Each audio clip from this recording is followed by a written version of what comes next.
So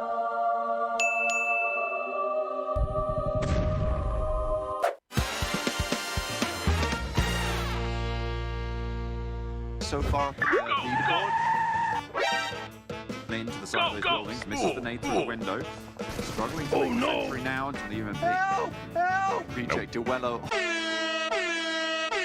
Ow! Somehow Imperium stays alive for the time being. Oh, Fredo, that's not a good thing at all. Was it Max? Well, Max, how do you like that? Well, Caleris first. Yeah, Max. Fine, how do you like the guaranteed the top four. Attacker and Longs, all but they just might be arriving straight to their doom. A Molotov taking so much damage as well. Crossing from Nick with Galaxy effect. Freaking lord, he can never count it. You know, he did. The kill for FaZe. And Fredo's getting like, wait. How? Oh no! Control of the building, Horizon.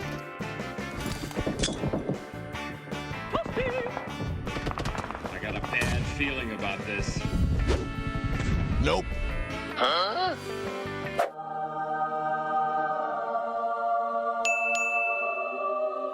No! God! No! God, please, no! Come on!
Probably trying to delay the inevitable. He spotted where all three members are, but for him to isolate these fights, getting 1v1s, I don't think they're going to be affording him that. He gets the first knock. Now, he has been tagged quite low. They're trying to confirm the kill, which he will onto 8 so I guess that's the best case scenario there for 628. At least get the 1 point, but they will be knocked out as well, joining their Chinese counterparts in the form of Nova.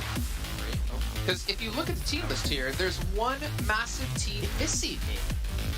Nova did not qualify into our second Super Weekend, but that worries me, Max. Is this replicating the performance from last year where they didn't qualify? I believe it was the second or third Super Weekend. I can't remember off the top of my head, but they still went on to win the entire event. Well, I think we've got to stop saying BTR prank. Okay, I think that's not valid anymore. I think we've got to start saying this Nova prank that's happening right now. Okay, they're just taking a little more of a break, a small vacation before going into that third Super Weekend, which I'm pretty sure they're going to try their best to make it to that tournament. They're still trying to do that.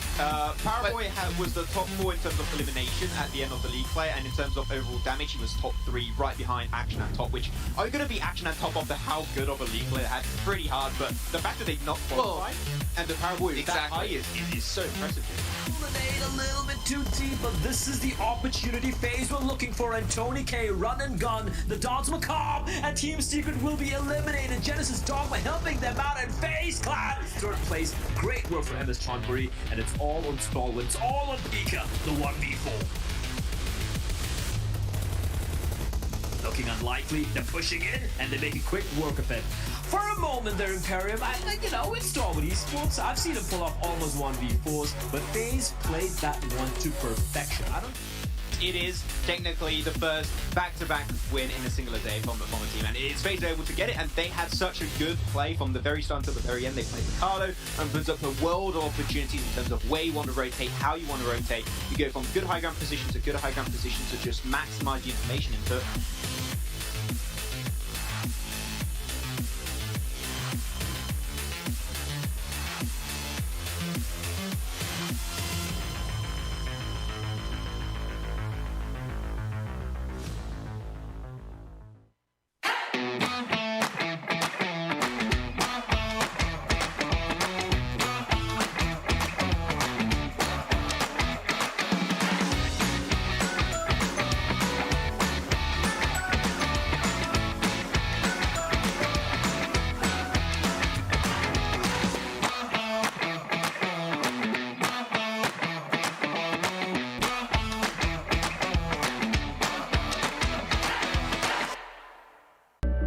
I saw the first light, the first steps.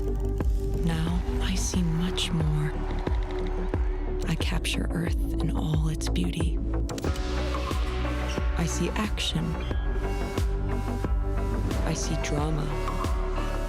And I see it in the finest detail. Moments of inspiration and the first steps. I am the 1+9. PUBG Mobile fans around the world, welcome to the 2021 PUBG Mobile Global Championship. To the top teams across all regions, we have a message for you. The Middle East, you have proven your worth. Now, make your formidable debut on the PMGC stage. South Korea, forget the past. This year, show the world you've ascended. Remind the world of South Korea's raw talent. Japan, you came so close last year. But what doesn't kill you only makes you stronger. Bring it back better than ever. The Americas, you're the alpha dogs that dominated the West. Now, lead the pack on the world stage. Southeast Asia, you took down so many strong teams on your journey to the top. It's time for a comeback on the global stage. Europe, it's now or never. Push your limits and surprise us all. This is the moment to create your legacy. South Asia, you were the dark horse of 2020. Amaze those who would underestimate you again. China, you carry the crown of last year's PMGC. Now, with everyone's eyes on you once more, can you secure back-to-back victories? PMGC needs a champion. The world needs a champion. Who will stand victorious in the end? Who will be next to glory?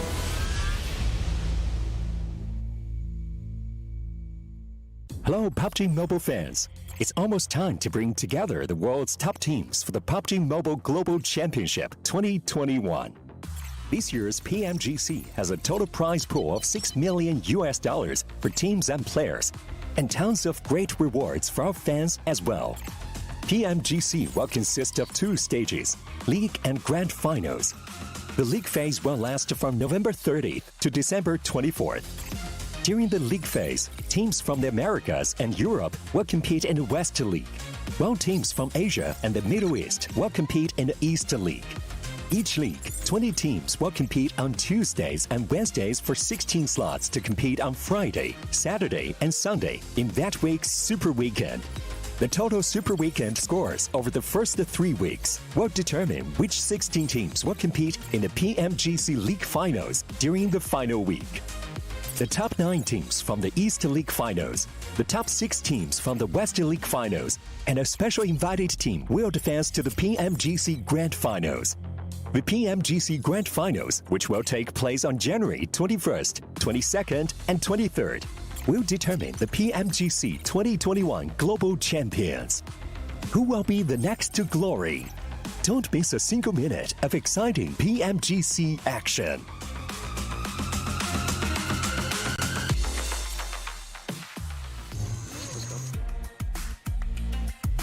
We are back, and it is finally time here to kick off the last day of our last Super Weekend here at the PUBG Mobile Global Championship 2021 East League. And at the end of the day here, ladies and gentlemen, we're going to have our 16 teams participating in our finals. From there, all of those teams will participate to try to be the top 9 teams to get into the Grand Finals, kick it off in January to join 6 teams from the West and 1 team invited from India. Maxman still refuses to share this information with us. He likes to hold it to himself. Probably going to post it on his Instagram, so you can give him a follow over there to see who it's going to be one day. But I'm Jason Kapp, and I'm your host. And also on the end, we have Professor Tarzan. Max, I feel like it's been years since you've been on the show. A little bit of an over-exaggeration, but yes, it has been a while there, Jason. I've been watching in the background. I've been seeing you and Kalaris and also you, Tarzan, talking smack about me, but I am here. My prediction game is going to be on point, I hope. I don't know. We'll see. Probably not. I don't have faith in him, Tarzan. Not today. I'll choose to have a little bit, but we'll see how it goes. I mean, let's be fair though, Max. You have had some pretty good predictions. Tarzan has probably had the best predictions, and me, myself, and I have been just I guess that, you know, when you pick one team, you're destined to probably miss most of them. But ladies and gentlemen, if you have missed out on the format of the entire event, like a few, we're going to fill you in, hopefully one last time. If you haven't seen a single show till now, I don't know where you've been. Maybe you've been ill, maybe you've been busy, maybe you're working. Well, we're glad to see you here. It's going to be 2 days of league play, but we're past all that. It's only the final Super Weekend left here where they played out a total of 3. Well, some teams have. Some teams have only played out 2, unfortunately. And at the end of today, we'll have our top 16 teams based on the accumulated points between those 3 Super Weekends to move on into the league finals. Now, Max, man, obviously with $6 million on the line, I want you to give us maybe a little recap of what all's went down here, in your opinion, these last couple days that you've been on the show.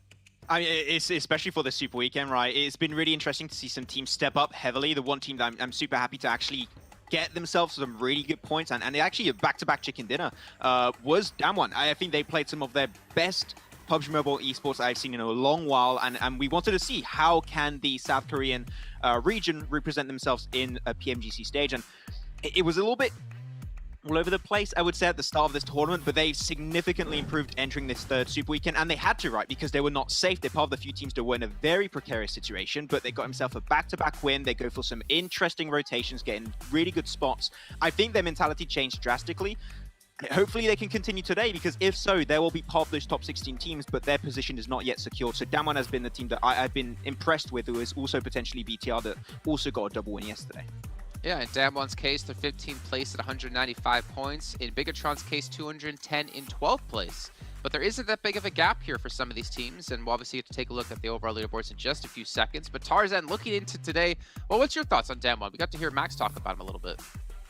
I feel like Damwon was not tested to the limits that we want to see, but of course when it comes to their mentality, and it seems like the way that they play, they seem to have found some comfort zone, should I say, that they know this is the way that we can consistently get some points. So that is actually one of the most important lines to cross, I would say, when it comes to consolidating your bases and your foundation. So yeah, I'm very excited to see more, but BTR would be the other team to watch, like you mentioned. I mean, they were the team that was kind of considered as the biggest disappointment, I think, in the early stages of the tournament. I don't think is the case anymore. They've really come in strong from the past few days. Real quick here, gentlemen, yesterday on the show, a certain caster named Imperium made a bet that DRS would not fall out of top 16, or else he would shave his beard. They're sitting in 11th place, 218 points. 16th place is 173 points, a 45-point difference between qualifying and not qualifying, between having a beard and no longer having a beard. I am excited to see what's going to happen today for all these teams in between DRS and 16th place. Just to put it in a very easy sentence here, Jason, I think it's possible, but very improbable. You would need the stars to align perfectly, and I really mean perfectly, for DRS to not potentially make it in. Of course, there is that possibility, but you'll need all the teams at the top. That means Infinity, Star Wars, Genesis Dogma, For Rivals, Nima Galaxy, to get almost no points today, and all the teams at the bottom to actually suck up all the points in these next 5 games, and then that could potentially happen. But it just seems, as I said, Jason, extremely unlikely. So I think DRS are good to go, but you never know until the 5 games are played out. Thing is, those top teams, they look like they were just relaxed a little bit yesterday. So I don't know how hard they're going to be trying, because again, they don't get any extra points in the finals for where they place. They don't get any extra money. It's just about getting into the finals. So we'll see if they take their foot off the metal. I don't know how Max would say it. I would say that, yeah.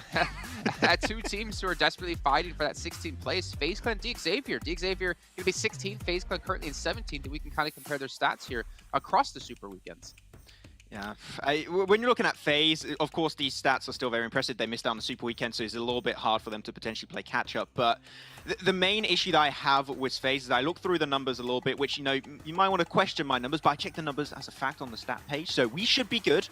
Tony K has got 38 eliminations over 25 games. The rest of the team is at 16, 17 eliminations apiece, except for, I believe, Copite is like even lower. I think he's at like potentially 1 elimination over 12 games. So I want to see more build up around Tony K, because he's clearly the player bringing a lot of success to the team, a lot of points. But we're just not seeing anything from the rest of the squad. We saw some moments of greatness from B11 throughout the PMGC, which is good, but I mean, Tony K, we need to see the players stand around him. 2.4 KDA is huge, Jason, but you can't leave the guy just play solo like that. It's very interesting, like, to see them place these 4 players on the screen right now, because, like, out of all the teams, they were the only team yesterday, gentlemen, that they were still kind of trying what's the best roster to play. Yesterday, the first 3 games actually, they played MR5, and in the last 2 games, they sucked him out and they played Corpy. And right now they're putting Corpy in. We don't know what's, the deal here. Like, I'm a little bit worried, like, for them to actually do that yesterday. I feel like that is a sign of maybe hesitation. So we really need to see whether they found the secret formula here. Well, let's be fair to Corpy. If anyone on that team knows about last-second qualifications, it's going to be him if we think back to Power AAA KPS last year. But here is our schedule for today. It is our last 5 matches of the Super Weekend. Erangel, Miramar, Erangel, Sanhok, Erangel. You guys can't read there on your screen. It's the exact same way it's been the entire time, and it's going to be tough for all these teams, realizing that if you're one of the teams who needs those points, you cannot really afford to have too many bad matches, or really any bad matches over the course of today. And one way to prevent yourself from having bad matches is by getting yourself a OnePlus and find out if they're here, the sponsor at PMGC 2021. With its flagship performance and immersive 120Hz display and hyper touch technology made specifically for gamers, the OnePlus 9 and 9 Pro are your best shot to climb the leaderboards, and maybe your best shot to get top 16. Who knows here? Max, I mean, it helps your game out quite a bit. I know that for a fact.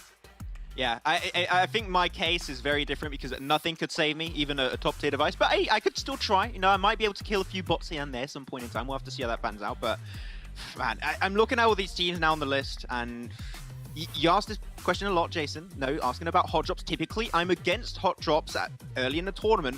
You only have 5 more games now. And if you want to get rid of Nova Esport, now's the perfect time to do so. So I would love to see some of the top teams like Affinity, Stalwart, Genesis, Donware. They're super safe. If you want to make sure the Nova Esport, the current reigning world champion, to put them out of the entire event, this is the perfect time to do so. Hot drop Nova, get rid of them, boys. I mean, hey, that's a really risky thing to do, but it's a very good point, right, Tarzan? If you're Infinity, if you're Stalwart, Genesis, Dogma 4 Rivals, Lima Galaxy, 628 even, MS Chon Burry, like, you're all 300 points or higher. Realistically, there's no way you should ever fall out of top 16. Why not go for it? Yeah, like, you won't fall out, and this is the thing. How do you make use of today is the key question. Like, you're already safe. Like, what can you do today? Are you going to consolidate your play style? Are you going to have some fun? Are you actually planning something cheeky that can really, like, confuse other teams? Like, I really want to see that type of plan coming through, but I'm not sure whether we are there yet as a scene, but I think someday. No, do it. Forget this. You don't know if we're there yet, man. Like, this is like brutal competition. $362,500 for first place at the end of just the league finals. Not even the grand finals. It's $6 million in total across West and East. And what, you're gonna have a gentleman's agreement for 300 grand? No, forget that, man. That's not enough money for me to have a gentleman's agreement. That's too much money actually for me to have one. Why wouldn't you do that? Why wouldn't you take out the reigning champion? Why wouldn't you focus Bigatron out? Why wouldn't you focus any team that could potentially take away any extra money that you could earn and help teams that you think you can easily take on in the finals qualify? It's smart. And you know what? Like, I think teams are a little too scared to do it. I think they're afraid of, like, fans from other teams, like, being angry with them. But you know what? It's a competition. This isn't a gentleman's tournament. It's just for big bucks. Yeah. Exactly. I mean, I couldn't put it any better here. If you have an opportunity to get rid of a team that you might see as a threat throughout the tournament, you're going to have to strike while the iron is hot. This is an opportunity that would never appear again throughout the entire tournament. Potentially, it will appear back into the finals of the league stage, but it's just so risky because you're not going to be top 16 anymore. It's going to be top 9, so you maybe don't want to take that risk. So yeah, I mean, Deek Xavier, FaZe Clan, Damwon, Nova, if you see these guys as a threat throughout the tournament, hey, just hot drop them. Maybe not the first few games, but if there's a situation where it could be impactful throughout maybe the last 2 to 3 games, go for it. I want to see some hot drops happen today. This is the time. I'm sorry. If you're like Cryptix, Nova, Damwon, Deek Xavier, FaZe, Deadeyes guys, you better have a secondary drop location that you can go to with confidence. You better have backups on every single map, because there is no way that you should feel comfortable going to where you're normally going to be dropping right now, with this being the final day overall. But with it also being the final day, it's time to get our predictions in. I'm going to start things off here because you know what? It's pretty obvious who I'm going to be choosing. It's going to be Max, man. That's my prediction. No, it's Infinity. Go ahead, Max. I was about to say, he would predict me to win. I think that would never happen. I'm going to go with the boys. I'm telling you, Jason, it's going to be 4 Rivals. I'm going 4 Rivals all the way. They're going to get their first Super Weekend win here, eventually. So, yeah, 4 Rivals. Bigatron. Bigatron is my choice. They've done very well for me and themselves yesterday in Game 5, and I think it's going to be huge for the Indonesian fans. Continue with the hype is what I'm going to say. I think it can still be a stellar day for them. I think for me, what's interesting about Bigatron and Max, as you can talk about here too, is if we see Ryzen out again and Liquid and Yuhai in. So I've been scattering, going through the internet and through the interweb, and I've been able to find out that a lot of people think actually that Ryzen has had a burnout apparently, which I'm not sure of how valid that actually is, but hey, if you want to give him a little bit of a break, that's fine, but you're still not safe, so you got to be careful. Hey, the Terminator needs to recharge his batteries. Ladies and gentlemen, let's head into our first match of the day. Let's bring in Blend Imperium to cover all the action here in these first two matches. Thank you, Jason. We're going to try our best to cover all the action. Of course, we will be seeing a lot of action as well, but Imperium, before we start things off, Max is being very brave. I like the pick of 4 rivals, and I'm going to be on that train. I am on that 4 rivals train, because I did say on Friday, they are going to end this weekend rather, on a chicken dinner. Yeah. We're going to do it today. And I believe you also put your hair on the line for that, if I'm not mistaken. I have no idea what you're talking about. Nope. Okay, nope. okay. Yep, okay. Anyway, the playing path is upon us. It's a maximum 4 rivals chicken dinner prediction. But at the end of the day, the fight really is down at the bottom of the standings. In my eyes, there's 3 teams who are fighting for the final spot at the moment of the PMGC finals. You've got the Xavier, you got FaZe Clan, you got Dead Eyes guys. That one do have a bit of a gap. It's around 20 plus points ahead of 16th. So that's already a good base mark, but they're by no means absolutely secure. If they have a downhill trajectory within these 5 games, we could see them into the mix. So the door is wide open overall, and I'm very excited to see who really grabs that door, shoves it out of its kind of things and just throws it out the window and just says, hey, we're taking this, we're taking the final spot. Before we do delve more, deeply into these teams, right? And obviously, I think you hit the nail on the head, right? The Xavier, FaZe Clan, Dead Eyes guys, these are the teams we're all going to be keeping an eye out on. But you know what? Shout out to Enigma Galaxy. At the end of the first Super Weekend, they were the one team at the very bottom, and they had 1 point on day 3 of the first Super Weekend. 1 point. Absolutely just like a flat performance coming out from them. But the way they've managed to recover and turn things around, definitely kudos to them, and right now they are placed 4th, looking very, very comfortable. But yes, as you did say, it is indeed going to be all eyes on the teams at the very bottom. It's going to be, of course, FaZe Clan, who, I mean, at the end of the final game yesterday, I did ask the desk as well, and I don't think they had an answer. Where the hell are FaZe? I'm hoping they can answer that themselves today. Right now, you got 6-8 going up against Reject, just outside the coastal line of the Erangel map. Nice initial knock by Seron to 33Z. Both of these teams are qualified as Sarah picks up a second. Possibly going to look for the 3-piece. Jumps out the window. Goes to the pre-knock. Sarah!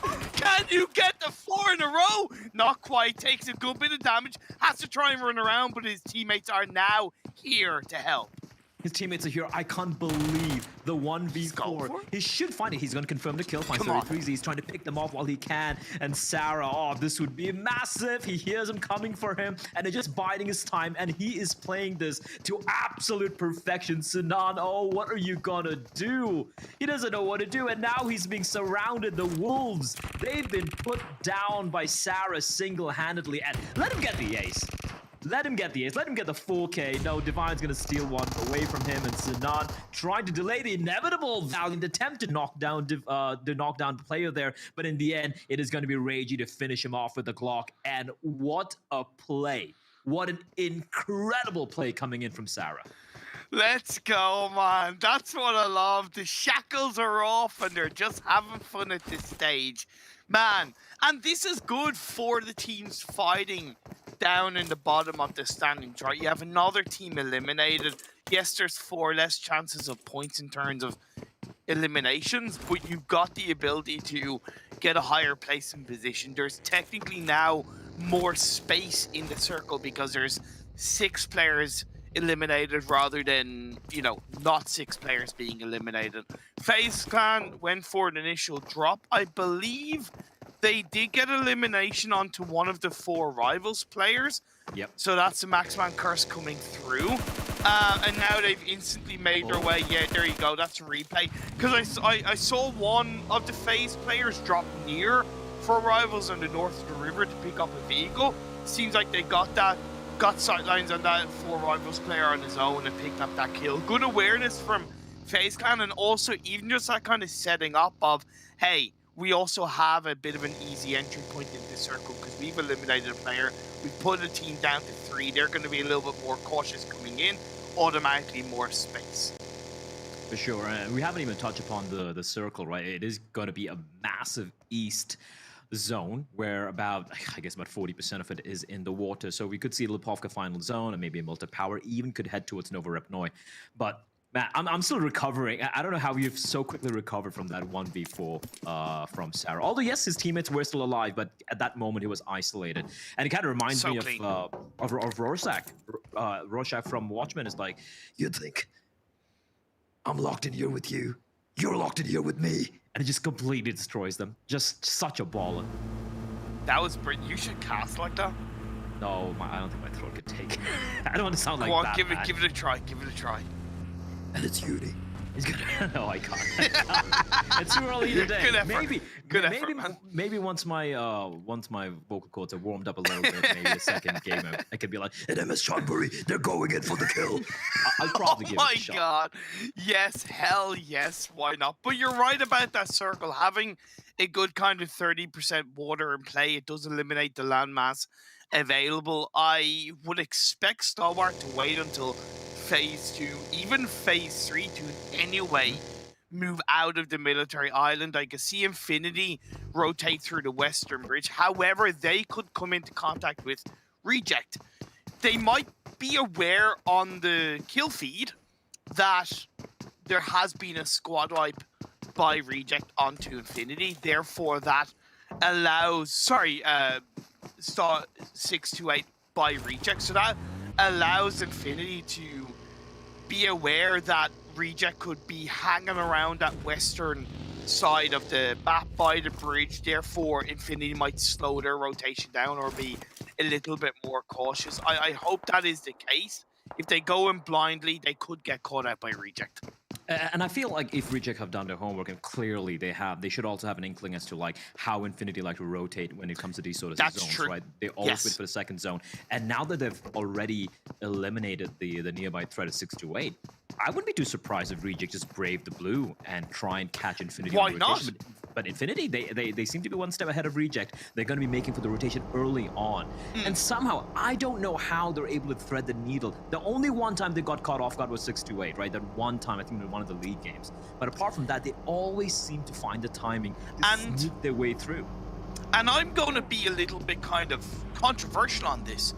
I've always had a bit of a personal belief that Military Island as a drop is really not that good of a drop. I agree. Really.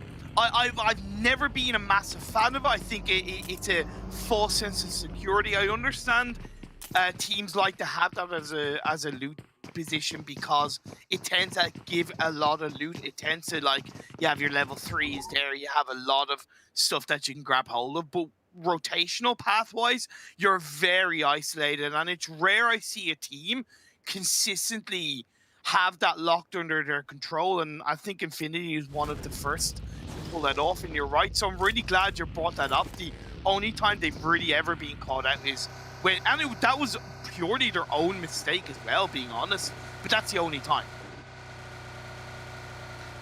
They do remind me of the, for me, obviously, most of the storylines I'm going to try and draw is from the South Asian side of things, because I do that region much more, right? But they remind me a lot of the old Stalwart guys, or the I-8, the old Pakistani side.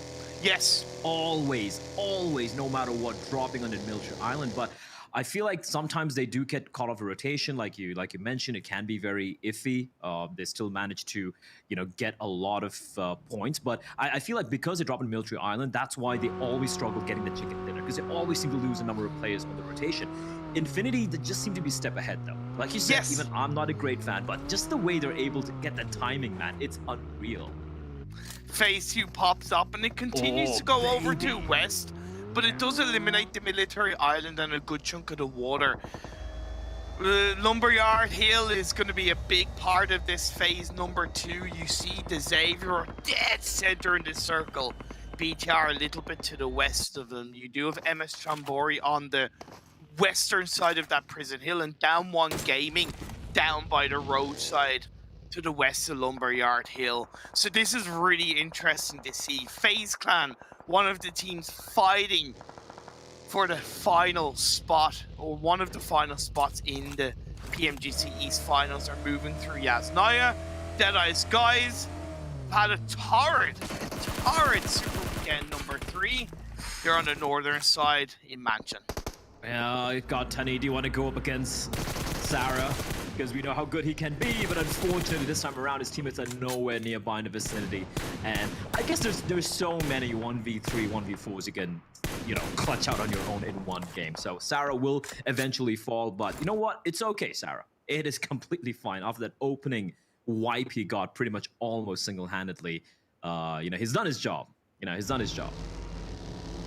Yeah, he served himself very, very nicely indeed. So he can have a bit of a break in lobby as we move on forward. 57 players still left as Enigma Galaxy, and I definitely echo what you said at the start of this game. I think Enigma Galaxy have stepped up massively, and I think they've represented the MENA region as a whole in a big way. That turnaround from the Super Weekend 3 last day has been monumental, and it's been a consistent evolution as well. It's rare they've looked incredibly weak in these games, and they deserve a lot of credit for that. I said that they were better than that I had no doubt that they would come back, but maybe I didn't expect it would be as heavily as they have across this PMGC East. Deadeye's guys are going to have a little bit more traffic as they moved away from Mansion into a little bit more of a centralized position on the underside of that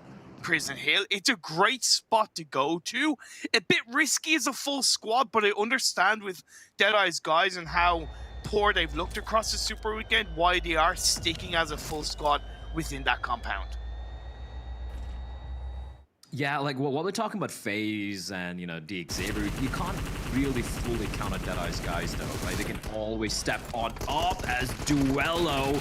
They're going for a bit of some drive-by and the okay. Our reject on a bit of a warpath here today. They seem to just not be stopping. They're hunting everyone down. Well, look, they love to get eliminations. They really do. I love it.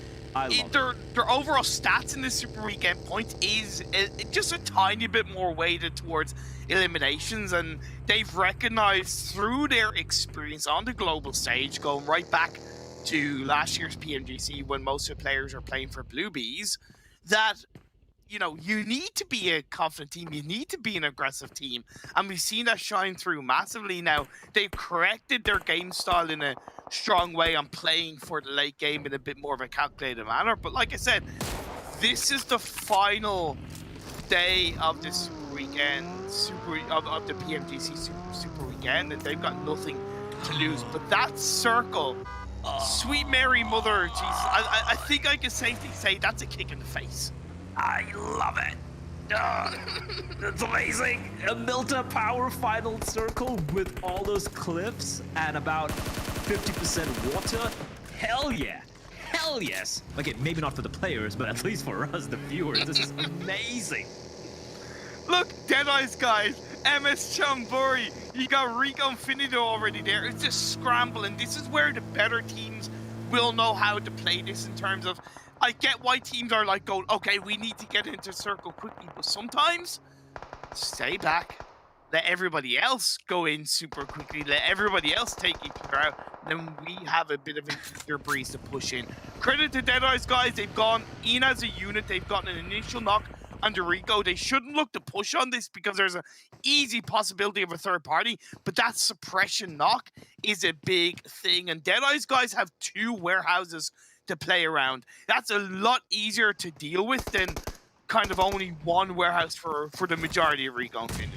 It's so surreal. It almost feels like I'm watching a whole different map altogether, because how many times have you seen so many teams in this part. Oh, yeah. Into its multi-power, right? So I'm just not used, like, it's kind of like a dissonance in my head. I'm like, wait, this doesn't make sense. Like, you don't see so many teams here. So big. So big. Genesis Dogma going into Mini Milta where Enigma Galaxy already handled in. You have BTR across the sidelines in their buildings in towards the circle. Gets a knock into one of the Genesis Dogma players. A hell of a day yesterday for BTR. 2 chicken dinners bookmarked to comfortably secure their spot inside the PMGC finals. All right, BTR, Bigatron, they're looking to accrue a few more points. They had a great past couple of days, really not necessarily catapulting themselves up top, but they've definitely done a great job, at least compared to their counterparts in the form of FaZe. Definitely looking to make quick work here of Genesis Dogma, who are getting harassed. I'm keeping my eye out on the easternmost side of the island, and I'm surprised how Star would have managed to find themselves. They've managed to just avoid everyone and find themselves on the cliff. That's impressive, as Marshall Cryptics with a great knock onto Logan. Of course, we don't see the action. We can take a look, of course, at the kill feed. Right now, the BTR are in a bit of a stalemate as Infinity are trying to push into the direction of El Chapo, but backup is arriving. Marshall 1v2 right now, as Newsy should find El Chapo and will be quickly put down. But Marshall will also be spotted, and Cryptics, they're just taking this fight individually. There's a lack of cohesion in the way they're approaching this particular fight, and because of that, Infinity, they're going to make quick work of it as we see yet another circle shift. And MS Chonburi are in a great position. The 3 teams as well kind of fighting for, well, you know, the 3 teams kind of fighting for one of the, arguably the final PMGC final spot is FaZe Clan, Deadeye's guys, Xavier. Xavier, FaZe Clan, they've been punished by the circle shift. Deadeye's guys are still in it within Milta, but that southern coastal line position, by the way, is unplayable. That southern coastline beat, so it's not only the water, but you can't even play the southern side. Everybody's going to be on the east, on Mini Milta, or the north within Milta Power. Yeah, no one's going to be looking to play on the beach, but if the zone does shift there, it's going to be brutal. Daybot has been, he's being harassed by the 3 members of Rico Infinity, of Reject, beg your pardon, and he will finally fall. With that, we say goodbye to Genesis Dogma. As a Reject, this warpath they've been on, you know, it's been comparatively easier fights. They've been just working as a pack, as a unit, trying to take down players who kind of all by their lonesome in phase. They are somehow dodging all these nades. But look at MS Chonburi's position. If they spot FaZe, this could be free kills, and I say that, and Ponzai, he hears me, and they're gonna tap away. He needs to first get that res rather on the NC2, but Jimmy finding MR5 and Nova could get a free shot onto MS Chonburi if they do have an angle. I would have preferred FaZe to try to send it into Milta. They're trying to get there, but okay. 4 rivals, how are you doing? Corpai says, meet my M249. Appy is going to be put down to 10 health. Oh, not looking good at all for 4 rivals. 2 members knocked down. Oh, that's it. That's it. I don't know how he even died. What did it just? Was it a Molotov? Tony K. Molly, yeah. Yeah, that just. Well, that's the 4 rival chicken dinner just, you know, getting evaporating into the air. Well, Max, I share your pain.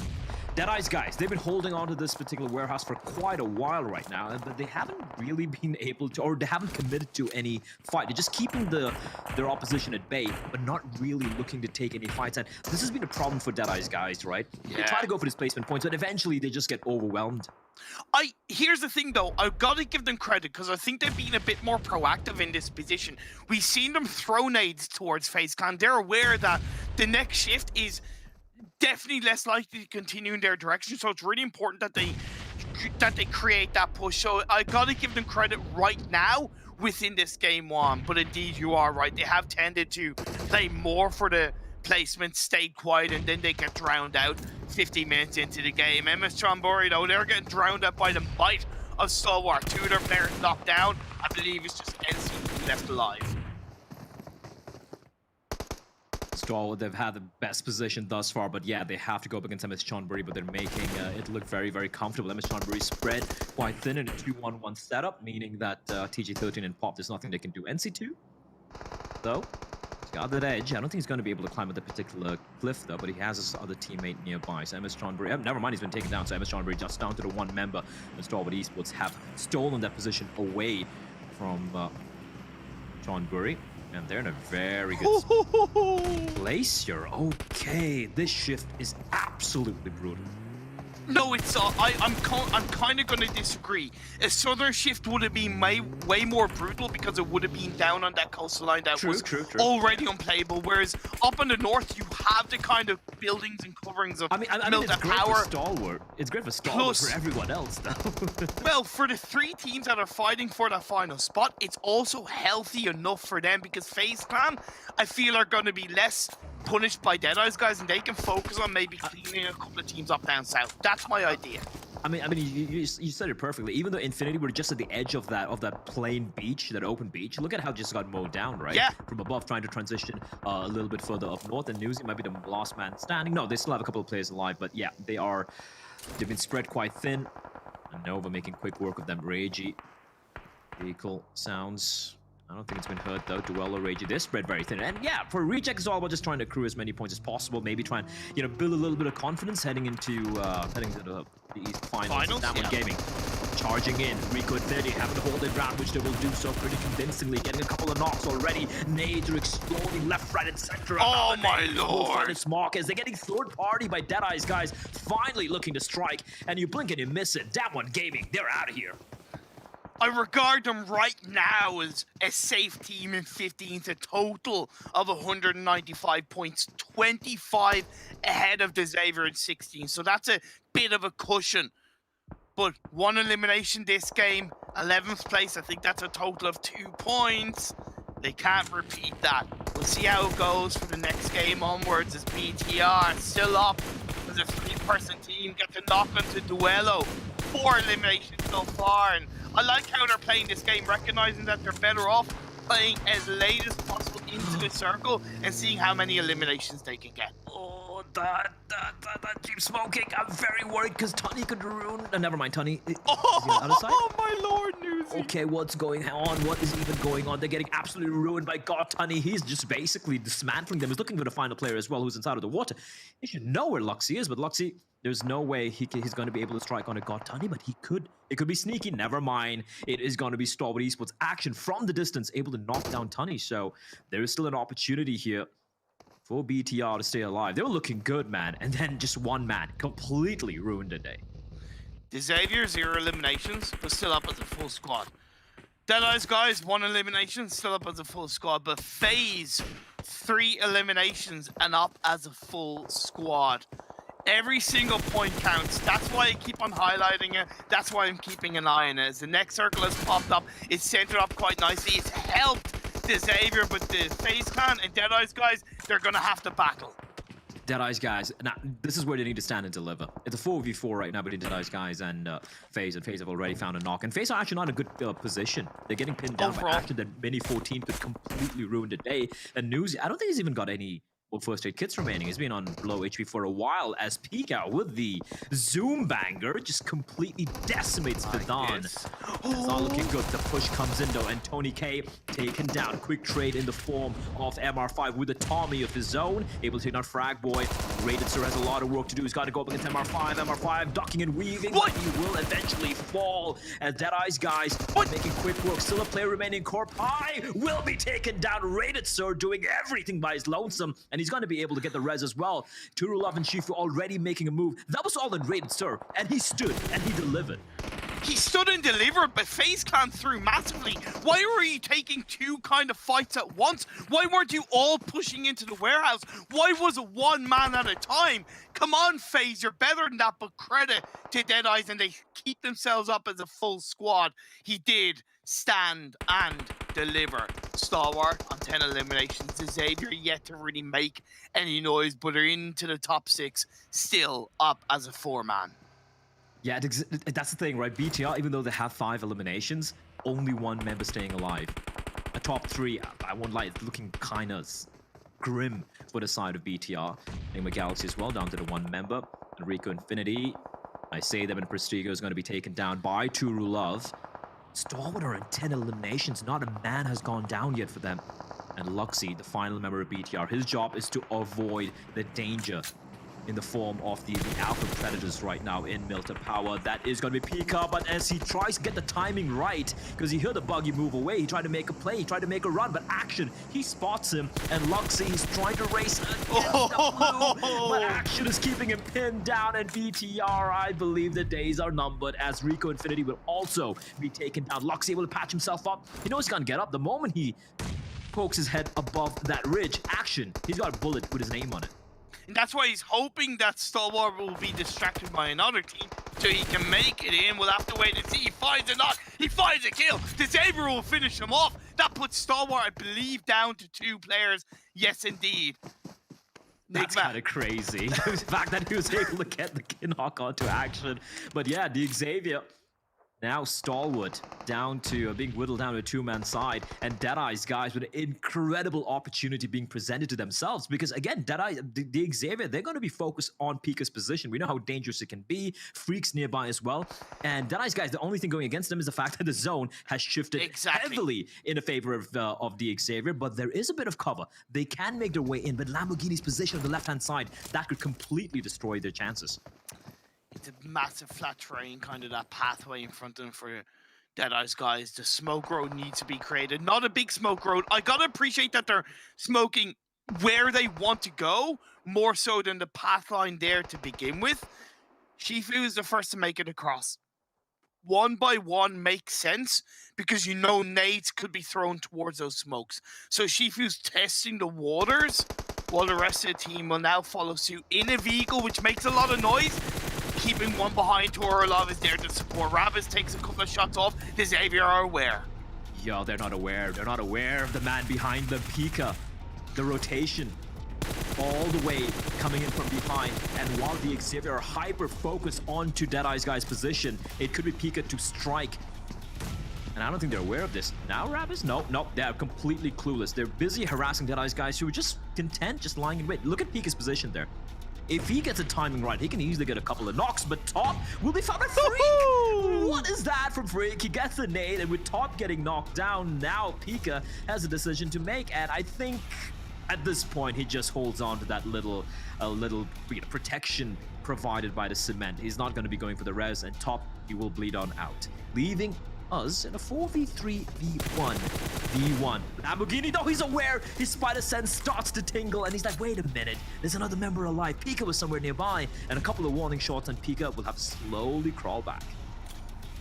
For me, Deadeyes are playing for top 2, and that's okay, because they've had a proactive game with quite a good few eliminations, so in my eyes, a second place would be such a strong base amount of points in this final game. Yes, I know every point counts, but with such a big, massive mountain to climb for Deadeyes, this will be a good start. Can't count out the Xavier as well. They need this big game. They need to start to distance themselves away from the bottom 4 teams. Pika using a little bit of that smoke cover, able to cross an over. Fragboy Wolf on the Dice guys still not replying back, and they are just a sitting duck for the time being. Shifu, number of bullets being rattled off, but he's also getting shot at by Frankie. And the timing is great, but the nade sails in a little too deep, perhaps, and Shifu is doing great. Oh my lord! Gets dropped as well by Turulov, as Deadeye's guys, I think they've had enough. They're taking the fight with the Xavier. Frankie having to be res, but for the time being, it's a 2-man standing for the side of Deadeye's guys. Sorry, for the Xavier. Deadeye's guys, Shifu making a run. Oh Freak's no! There. They're right next to each other. Shifu seems to be aware, but Freak's fully patched up. Shifu, he checks the corner. He goes for the free fire, but he's more than ready as Freak on a sliver. 1 HP. Not even a sliver. He will stay alive. The nade, does he find him? No, it doesn't. Freak's still alive and kicking. The guy is a magician.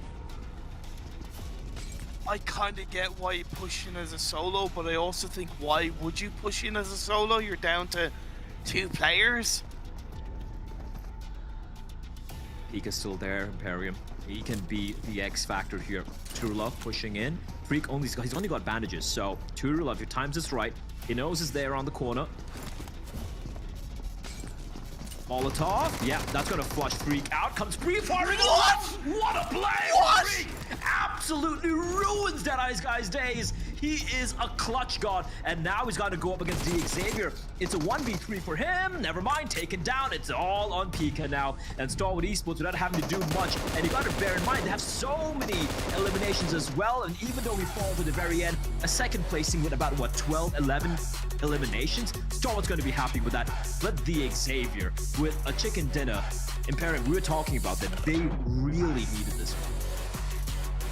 I can't believe this game. Not only did we start off with crazy circle shifts in the first 3 phases, but the way that ended, Xavier, they got a chicken dinner yesterday. They needed one again today.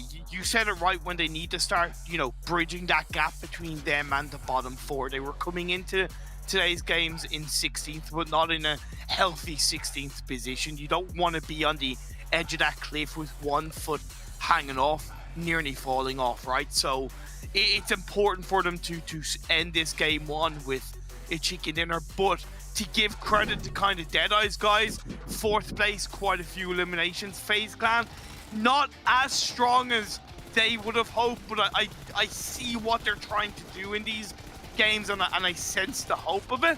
The team that I'm kind of a little bit now more worried about is Down One Gaming, because that chicken dinner leaves Xavier a lot closer to Down One Gaming than Down One would like, right? So, you know, we're seeing this kind of running, moving target throughout this day.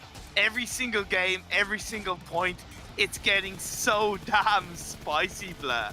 Yeah, it's getting spicy, and I like my spicy food Imperial. But yeah, this is getting squeaky bum time for a lot of these teams. And for Deadeye's guys, I gotta say, you know, maybe a little bit more aggression. We also understand why they want to play for the placements. But Freak, you can't take anything away from him. He had no business winning this 2-1v1. Exactly. Like, but to give Deadeye's credit, the reason why I say it is because day 1 they got 21 points. Day 2 they got 13 points. So to me, this is a big plus. Oh yeah, absolutely. Still, you know, any points are good points for the side of Deadeye's guys. We're going to be jumping straight to the analyst desk where we can break down what was probably my favorite Erangel game this weekend. Gentlemen, don't you enjoy... Okay, well, not you, Tarzan. Tarzan, don't listen. Gentlemen, Max, don't you like having facial hair? Because I do. Yeah, feels good. I think we're going to have another person on the broadcast relatively soon who might not have any left. You see Xavier take home a chicken dinner, 22 points, Stalwart as well, soaking up 23. What a finish. And I feel like we were all in agreement there that Xavier really kind of didn't deserve to win that at the very end, considering how they played out some of the positions. Yeah, it was a tough one, but who would expect a true Milta power finish, Jason? Answer is almost no one, but actually shifted so many times over to the eastern edge, and it actually ended in top of the buildings of Milta power. And Xavier had the best building, and the circle kept going their way. There was a lot of circle luck involved, but they were able to at least keep teams away. But I think also, Tarzan, is other teams doing mistakes, right? Like, DE should not have been going down that easily. And to Freak to be able to pick up a 1v2, like, they're just giving that win away for free. It's hard. I mean, he's a pretty cheeky solo player in there, and he for sure knows how to do that. But man, build to power finish is like, do these players even know how it looks like since the Erangel 2.0 update? Like, so I think it's actually interesting to see how they actually use something, the immediate landscape analysis and all that stuff to like pause and play. As you can see, Freak with the solo play allowed him to top the charts here. I love it. Longest elimination distance, 7 meters. That has to be the first time we've seen it be this low ever in PMGC. But I mean, definitely deserved at the very end. As we were saying before, he pulls off the 1v1, has like no HP. You see him try to pick up some meds. He only has bandages. The Molotov comes in. And what does he do? Instead of sitting there, runs out, gets the quick spin, picks up two cool eliminations, and honestly getting them up the placements as well. A fantastic job by them. But again, Deadeye's guys, a decent placing for them, right? They were in 19th place at the start of the day. They're at 156, and Xavier was at 173. So they're, 20 odd points behind originally.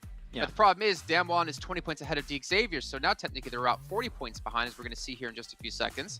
Hey, you can see 35 points behind Xavier for them to qualify.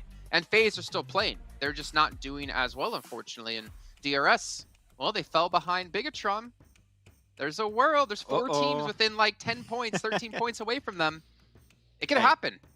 We have to celebrate something, okay? Deadeye's guys overtook TJB. Finally, I was asking when it was going to happen eventually. They finally get it. Okay, that was a little bit mean. But yeah, they're able to overtake that position. That's fine. But still, you are not safe. But that was still a really strong result from Deadeyes. And the fact that FaZe did not get that strong of a result, that gap is closing a little bit. And they're now heavily back into the race. They had a little bit of a gap at the start of the day. So that third place actually is really good. Not even, sorry, I thought they were third, but no, they're actually not even third. They got fourth because of Freak. So that's actually the perfect game for Deadeyes. I think that they had a really good play, especially towards FaZe. Used their utility maybe a little bit too quickly. Should have tried to hold on to those nades and mollies a little bit longer. That could have made it a lot easier for them to go for that push onto the Xavier. But I mean, yeah, the teams at the bottom are able to get themselves some really good results. So it's going to be down to the wire as always, Jason, at this stage. Down to the wire indeed, but not for you guys at home. Well, maybe it is, because we only have 2 days left of watching and earning rewards. You can see for the permanent unlocks of the treasure box. You can watch it in the eSports Center over here on YouTube and collect points that you can use to unlock these permanent items. Also, not to mention, there's a rewards button below the stream here on YouTube you guys can use. And even coming up on the 22nd of December, that's when the next box is coming out. And there's even more rewards to choose from, as you can see here on your screen. That will run up to January 13th. But I do want to cast our minds back a little bit, because I feel like we had so much action happen at the very end that we forgot what happened at the beginning. Sara up against 628. Just manhandling them. See, that's the thing. For a Novo to Saverni playing path, sometimes the important thing to think about as an IGL player is which teams would struggle, right? Like what's too far for them or whatnot. So 628 and Saras at Reject, they share this similar like path where they need to get cars. And from what 628 did yesterday, I could believe that they know that's a hot drop that they can do.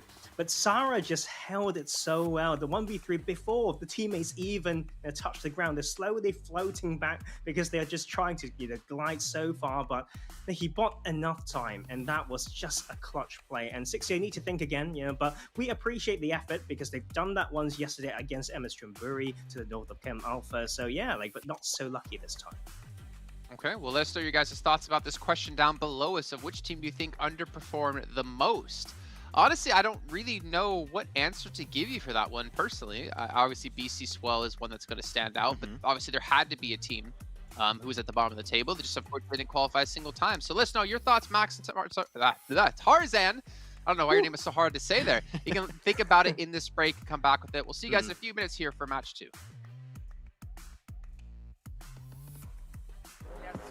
But this will make it big for Semnon if they can get the chicken dinner. Now we're seeing a lot more information here. What? What? He got back in! He got back in! Semnon with chicken dinner!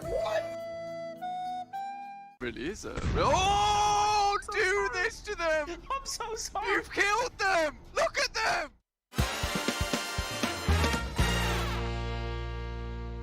FaZe still in contention though. FaZe up a real possibility. Really?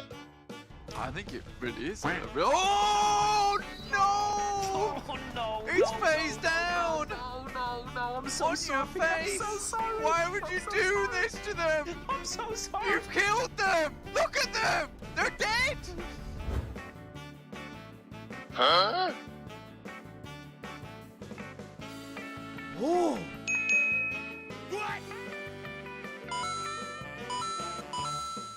Excuse me. He's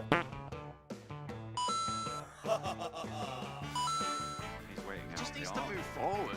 They are out in the open. He's waiting for the tree to provide some cover. You can see he wants to move out to the right-hand side here. He's going for the shot. Lines up. The one for top. Looks for the knock. Action.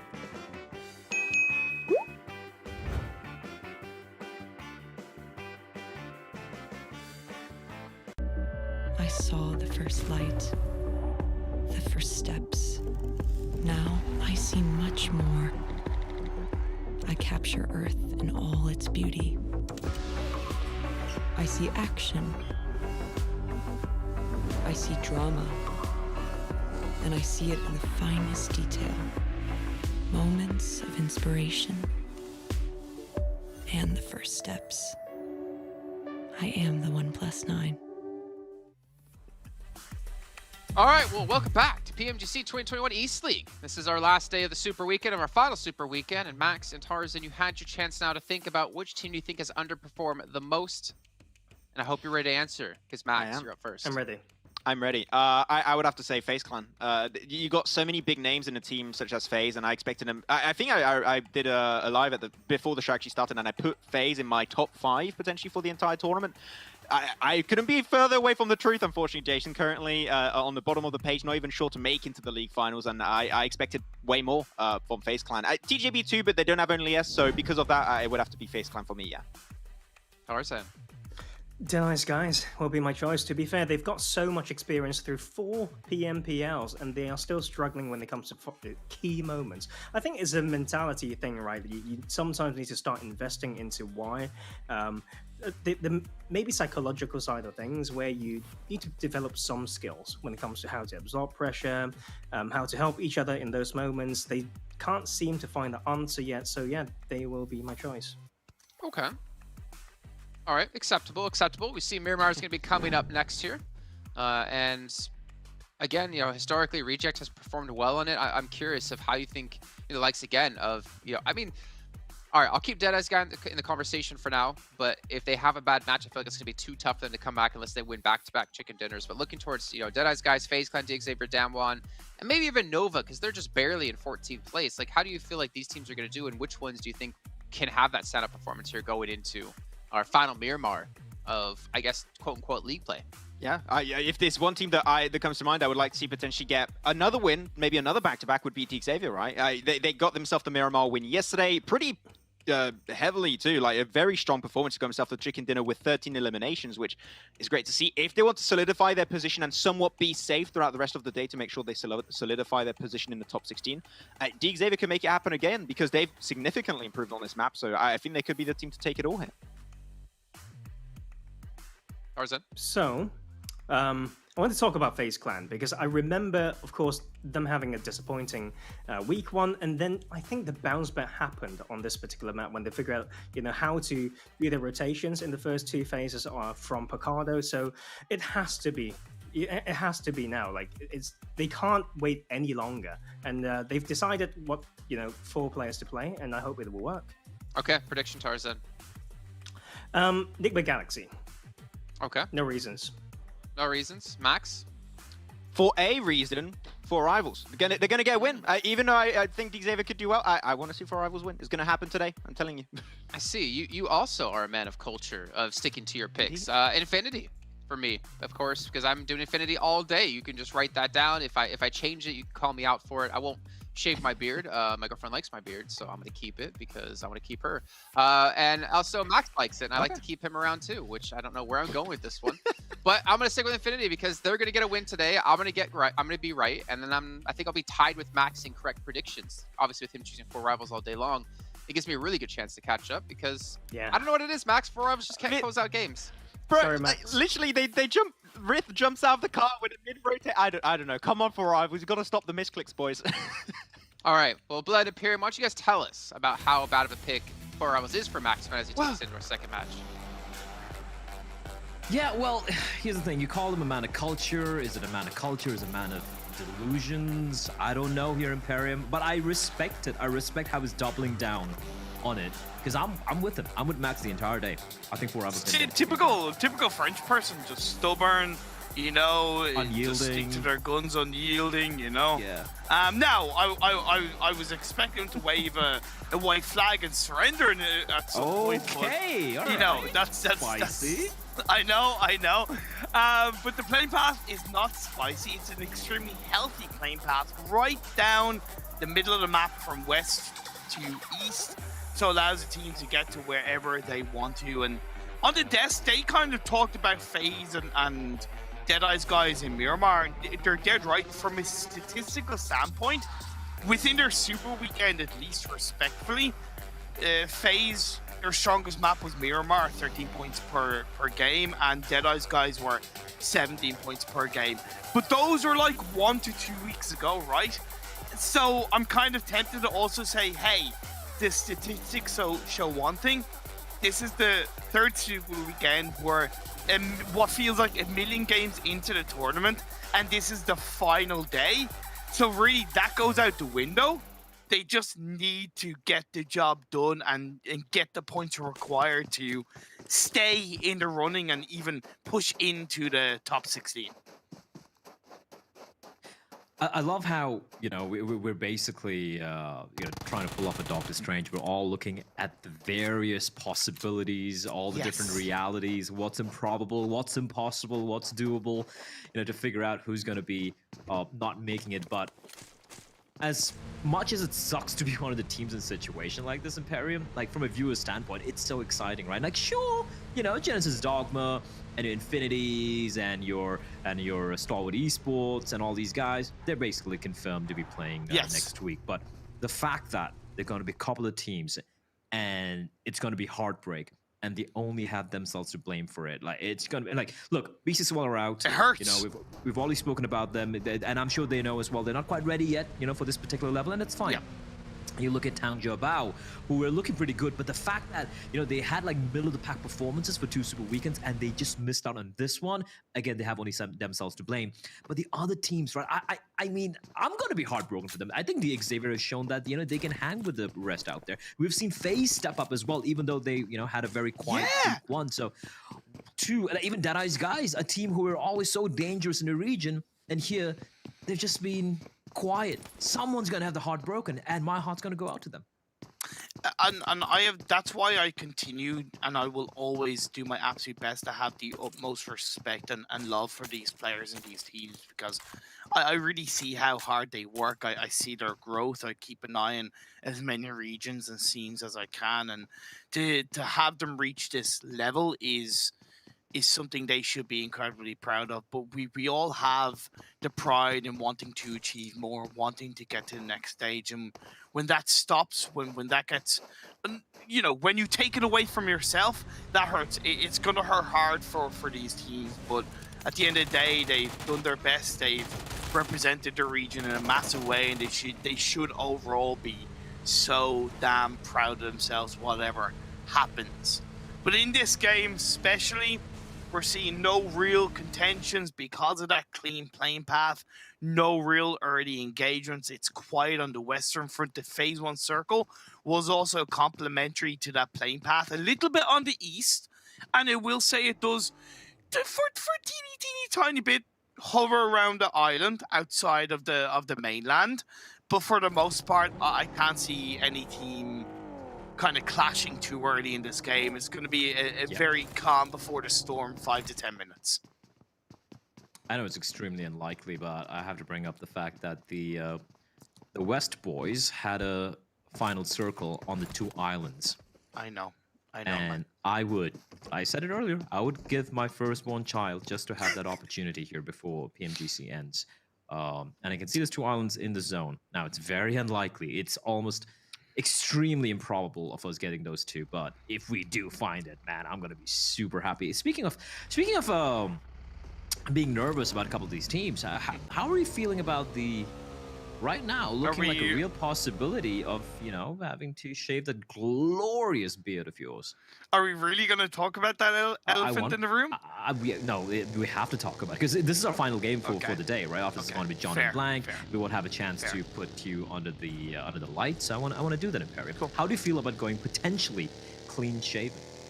Not gonna lie, when I looked at the overall standings after our first game, my heart did definitely sink a tiny bit more. A bit, yeah. But in trust I have on DRS to qualify and the teams below, all not getting the points required. FaZe Clan are about 45 points or so away from, give or take 42 to 45 points away from DRS. But that requires them getting 45 points and also the other teams above them getting their relevant amount of points, right? And right now, I still can't see that happening. We'll have to wait and see. Nova are a team who are, for the time being, behind DRS, so not gonna lie, I love you, Nova, but I also want to see you go down early on for now. They're losing a player. Thank you, FaZe. Paraboy. What? Oh, he strikes. How are they not aware of his position? And Paraboy finding 2, looking for the 3rd. Unfortunately, kind of runs out of bullets. It's Tony K and Ventor as they come in looking to help their teammates out. But Paraboy, he wastes no time. He finishes off the job, finding both the knocks and the kills. Now Tony K and Ventur is in a desperate battle against Order and Paraboy. Nate is going to be lobbed in order, should be able to dodge it. Venturous has still got a couple of HE. Now Jimmy has arrived to the party. FaZe, it was even Stevens for a while, but now it's going to be 3v2, so they need to come out on top real quickly here, and Venturous able to get the knock. Now the 1v1 against Paraboy, and Paraboy doing his best to keep them at bay, while Jimmy arrives in the party, and he has indeed, but it's still quite a distance away. Venturous making quick work of order. Oh, no! Able to get the reply. Knock, Tony K with the knock in return, and Jimmy trying to make his way in. Now Jimmy can go for the res on the King. And once again, it's going to come down to a 2v2. My beard, by the way, at the moment is screaming, yes, take each other out. Let me grow, children. Let me grow. But yeah, that's what my beard is so happy that this fight is taking place in a massive way. I know, but I feel for both of these teams, because whatever happens, whatever the outcome, as Jimmy gets knocked, both of these players are going to be surviving the rest of this game with only 2 players. And yeah, FaZe Clan win out overall, which is overall a net positive, but they've lost 2, and trying to deal with Miramar as a 2-person team is so difficult. And Xavier, they're rocking up right beside them. Oh, for sure. It's not going to be easy. And I feel like FaZe have only themselves to blame. I mean, they knew where Paraboy was. I know! And it just went out in the open, and that buggy just sitting ducks. They had no chance there. And yeah, FaZe only have themselves to blame, but at least they were able to recover. They get the wipe as well, try to make an escape, but Lamborghini says no, and Venturez, oh no, he's been left behind. And Tony K is running for the hills. There's nothing he can do. He's gonna make his escape, but Frankie's trying to chase him down. Frankie 007. Maybe he realizes he's too far gone, and there we go. The U-turn will happen. But in the distance, Genesis Dogma's like, hark, what are these sounds on the horizon? What is going on there? I said this was going to be like a relatively quiet game for the 5 to 10 minutes, but no, it's all kicking off in the center of the circle. Phase 2 has popped up. It's shifted up north, so it opens up the El Azhar Hills to being controlled. Down One Gaming are in a great spot to do that. 6 to 8 are already on those south El Azhar Junkyard Hills, so that's good for them. And FaZe Clan disengaging away, they're in a pretty good spot. Well, hi boy. Definitely PTR looking good. I'm feeling very uncomfortable for High Boy, though, considering how low he is out in the open looking for these finishes. But yeah, MS John Burry have evacuated the premises, and Tony K. Okay. KKK is alone against, well, sometimes like to call the alpha wolves in the server. And he's gonna do a good job getting a knock there. That's another elimination, 0.5 for them. He's gonna patch himself up, and that's the opportunity Scry and Action are looking for. Gonna group up, free-firing into the smoke, hoping to find him, but it's nowhere nearby. Tony K, that M249 could shred them. He's gonna go for the play. Oh, I love that. Tony K finds one, runs back up again. Now Scry, does he go for the res? Going for the long reload. It takes about half an hour. It's like assembling an IKEA table. He's going to come peering around the corner again. Another knock for Tony K. He's found 3 members of Stalwart Esports. It's going to get it. He gets it. Tony K, the 1v4 against Stalwart. What a beast. Oh my God. This is the PMGC. This is where giants are made. Mountains are climbed. Phase up. Calaris will understand this. It's FaZe Sunday, baby. Let's go. Okay, he's on his own, and the rest of the game is going to be a hell of a battle. But Tony K showed. I have goosebumps right now. He showed why FaZe Clan are still in with a fight for the PMGC Finals qualification. Meanwhile, this is Dogma. A Tart World Strike. That's a free knock and a free finish and a free elimination. But yeah, I mean, holy hell, I'm sorry. I think I just lost it there. A 1 versus 4. That's a real 1v4. Oh my God. So, I'm gonna go in a little bit of like that's a true 1v4. That's a real 1v4. When people talk about, oh, it's a 1v4, I'm like, it's not a 1v4. His teammates are alive, right? His teammates are alive. Like, if his teammates are knocked and he's all alone, then it's a 1v4. That situation was a real 1v4. here, right now, in this particular fight for Sunan, that's not really a 1v4 because he's got his teammates nearby, right? So he's still able to, but I mean, of course, he goes down, and technically, I guess it is a 1v4 because there's none of his teammates nearby, but that was an ultimate, true 1v4 where he had to hold on against the entirety of Stalwart Esports. And sure, Stalwart might have made a couple of mistakes, but how proactive he was, you know, he just read them like a book. Like a book, yeah.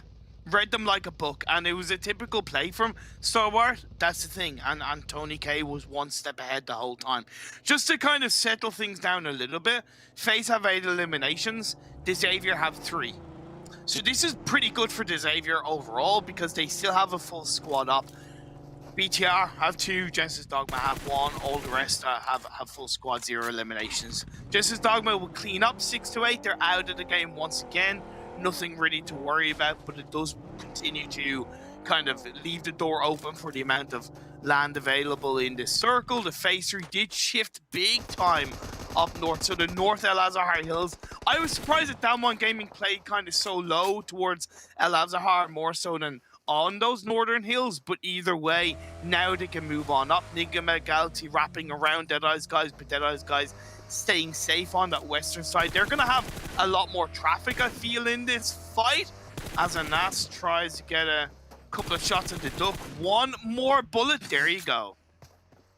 Duck was a little teasing, yeah, I guess. I'm trying to work in Duck there, but just nothing's really hitting me. But anyway, the bullets do hit him though, as SK-Ton will in the meantime be rezzed by Rico Infinity. Rico Infinity don't really have to worry right now. It's all about just accruing as many points, making sure they're comfortable. The MENA teams have really impressed me. In all honesty, like heading into this event, we're like, yeah, it's gonna be the SCA teams, the Chinese guys. They're gonna be the ones to do the heavy hitting. As whenever I praise a region or a team, why do they have to go down? Cryptics, come on! I was saying good things about you guys immediately. Like BTR, they get a couple of knocks and a finish, and they're down to just 2 members. El Chapo needs to somehow make his escape. Is out in the blue, and the bullets are riddling that vehicle. El Chapo has to alight. And does he have time to get the heal is the question. He should have time. He should. But still, a very uncomfortable position to be in because BTR, they're going to be hyper-focused on this spot. Predominantly, all the teams are more towards the edge of the circle. Nobody's really in the center. I do get that because the very center is kind of the valley either side of the mountain and you don't really want to be there. But there's a lot more area to control within the circle than what is really being occupied. 4 rivals, Down One Gaming in 2 of the best spots. You have Nigma, a very nice spread by Nigma, by the way. They are gatekeeping Deadeye's guys in for the incoming circle extremely well. Xavier, off the back of losing Duck, have been able to continue to move into the circle from that western, from the southern edge. You have Infinity pushing in as well to the east of them, and Genesis Dogma should be looking to take a couple of shots into Infinity because their spread is pretty damn good. The thing for FaZe though, right? Like we talk about how they need the points, and sure, they have the points right now. 8 is not shabby at all. But 4th place in placement-wise. Yeah, but you know, they're not going to survive to the top 5, right? It's not going to happen. Tony K again. Yeah. All right, Tony K. He's got a 1v4 against Stalwart Esports, and once more, he has to go up against BTR this time around. Incendiary is going to make life very uncomfortable for Tony K, but he's going to move around. And in the meantime, Reject could potentially third-party their way in and help him out a bit here. That could make things very, very interesting and very possible for Tony K to stay alive. He is harassing these members. And bear in mind, after he took down the member of Stalwart Esports in this very same building, he was able to loot up to his heart's content. So he's got everything to work with, even maybe a kitchen sink. Hi, boy. He's getting the angle, but doesn't quite land the shot. The nade won't quite find him. And Tony K, with Reject having evacuated the premises, I gotta say, I think his luck's gonna run out. Yeah, this one's done. This one's done.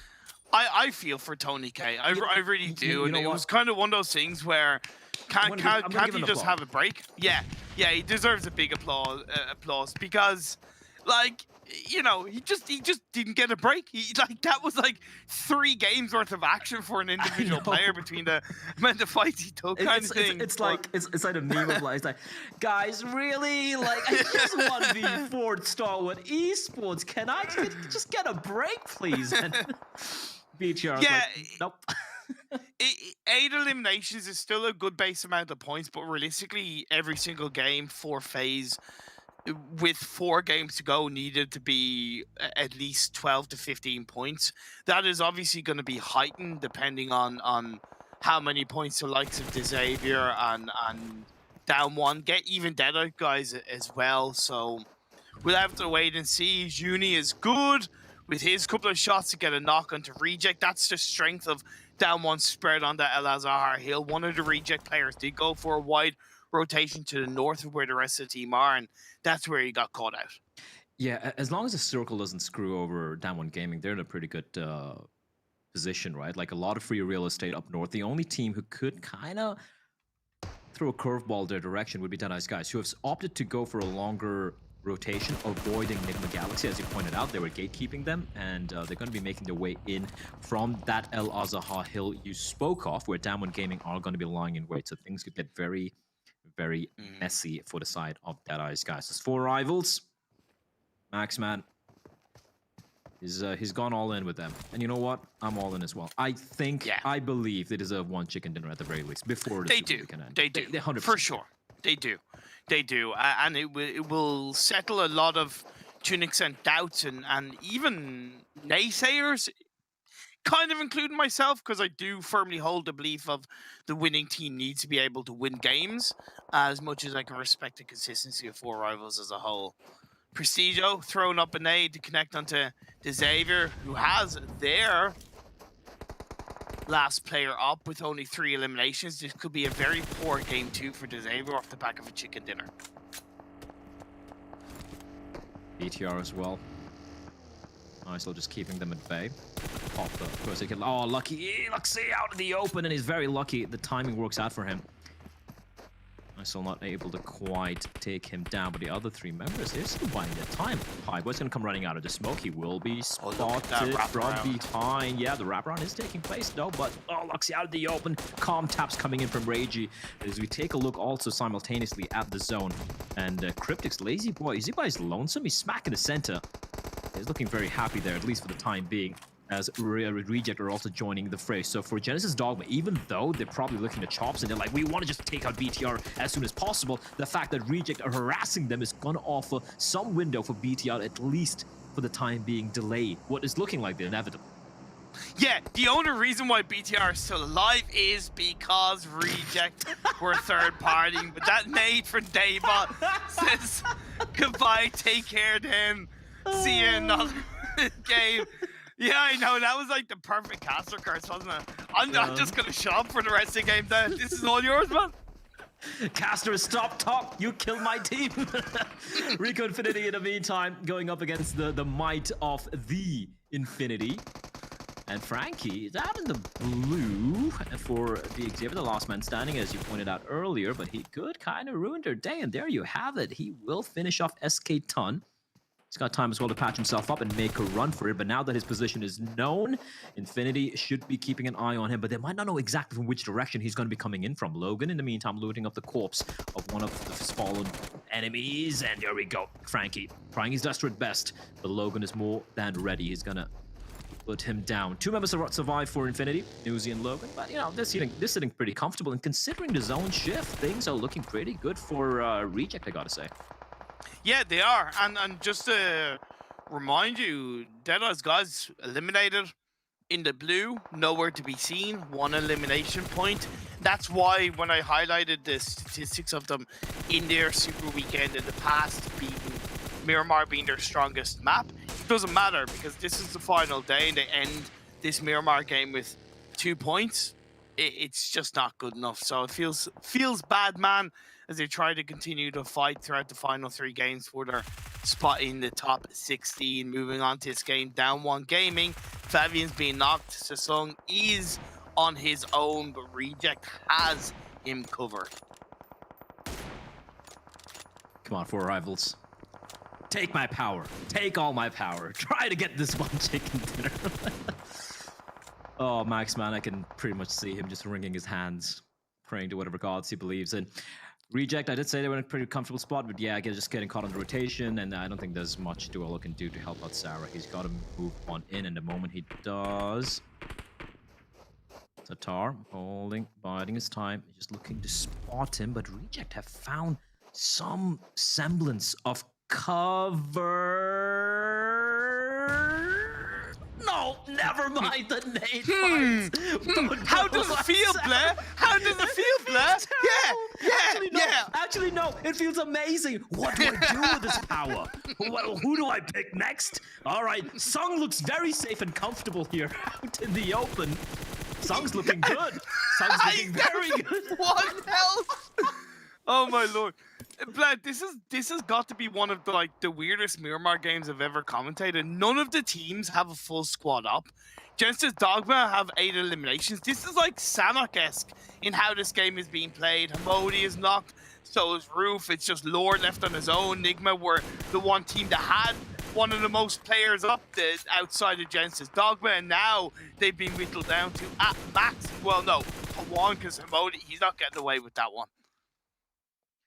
The good thing for BTR and FaZe, or even though they're out, BTR 7 points, FaZe with 8, right? So they're still going to be like, yeah, it wasn't a bad game at all for them. But if you look at all the teams remaining right now, these are the teams that are at the tippity top. They're going to be feeling comfortable. And, well, there you have it. Sung is gone. I'm so sorry. Lord will fall as well as Infinity. Logan duking it out with Lazy Boy, the last surviving member for Cryptics. Lazy Boy is going to pull off a freak. Unlikely. This Shack should board him alive. He runs out, though.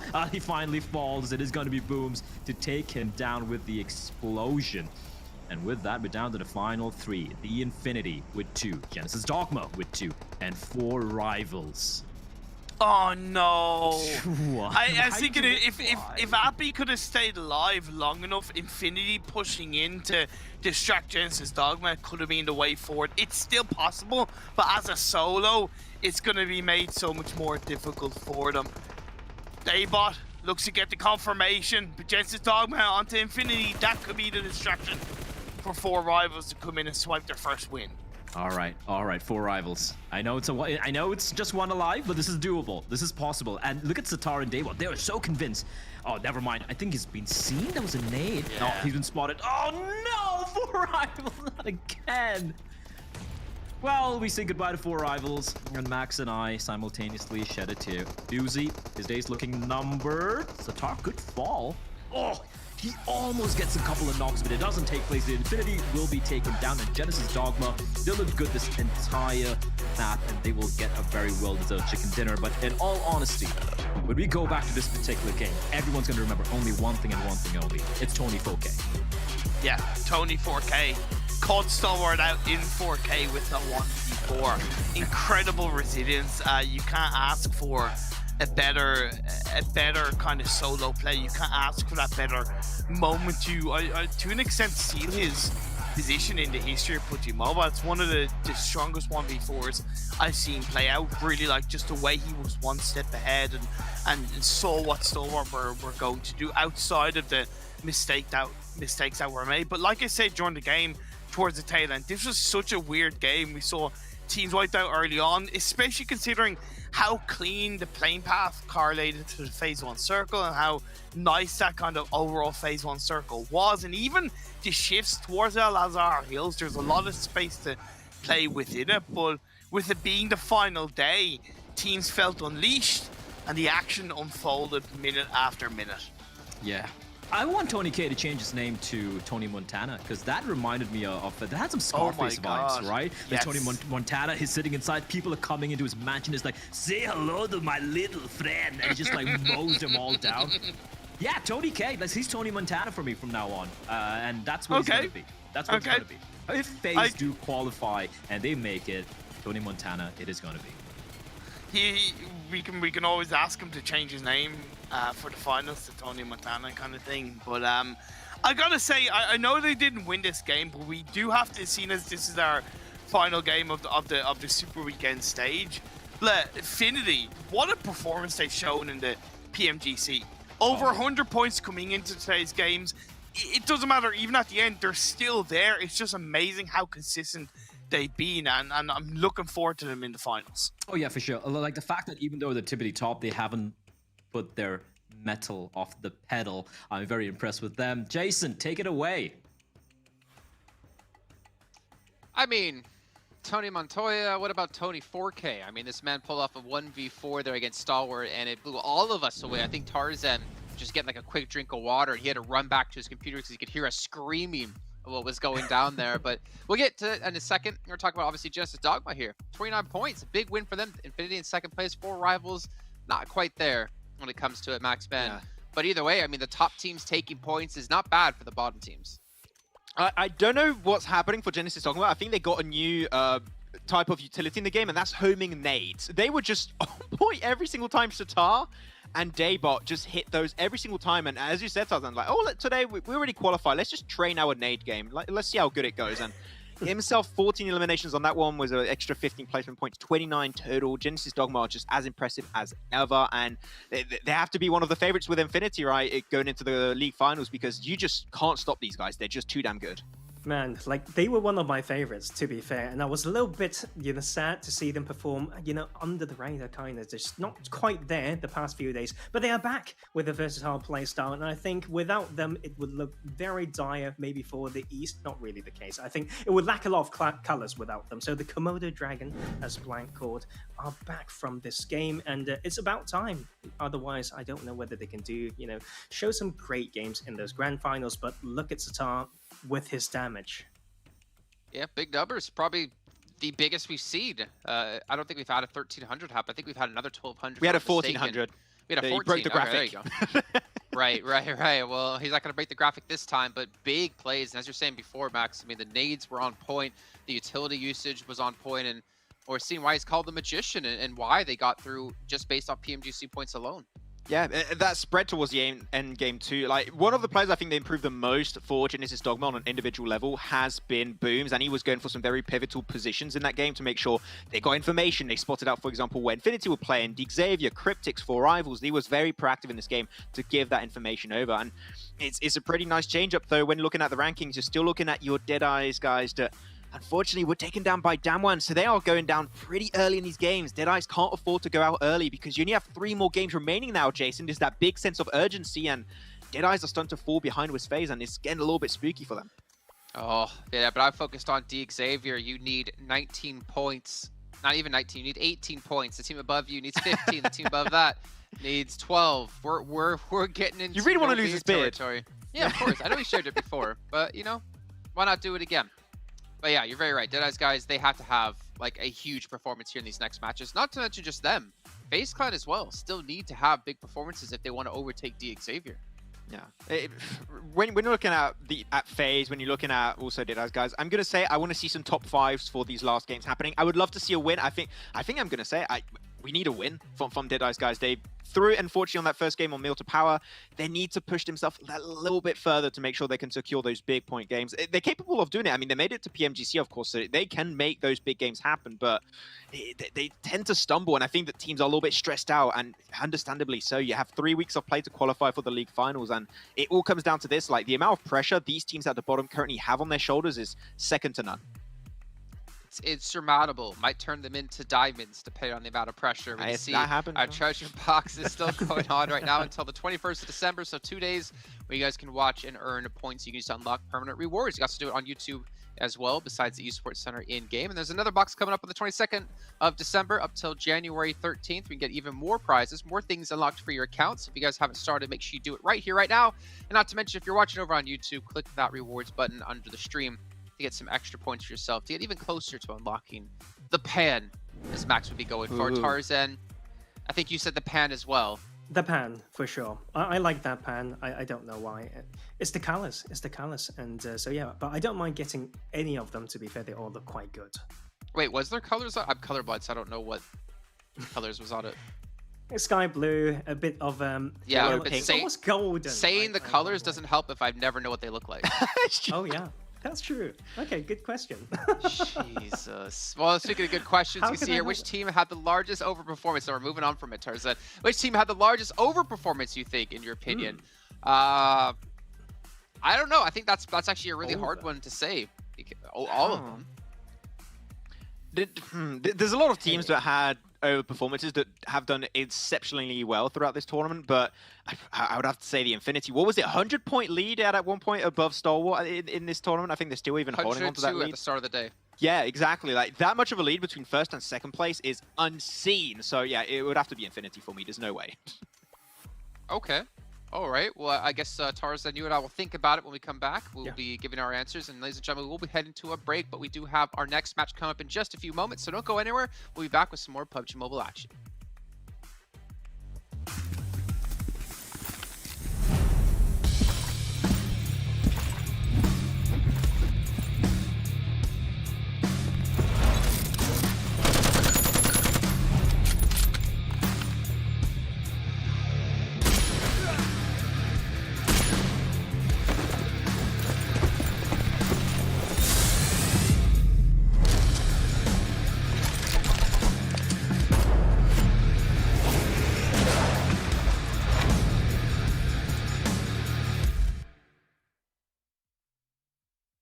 Oh my god! It's Ragey with the 4v1, taking down the whole... He came in from the grass!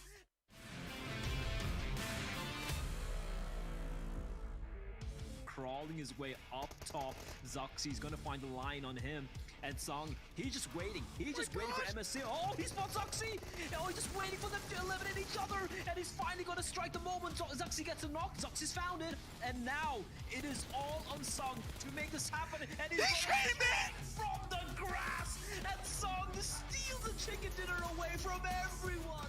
Wait for Stalwart and FaZe to somewhat engage on each other. They get in that vehicle and they wrap around the underside.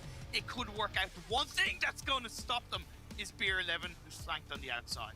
Allow action to stay alive. That's the next one is a Molotov, and Oh, it's that's spreading. perfect. Oh, top! He can't even drop and roll. He can jump into the water, but that's not gonna quite pan out for him. Tries to stymie the flow of Bigatron players as they move forwards. Gets a cheeky little angle as Lapis goes down.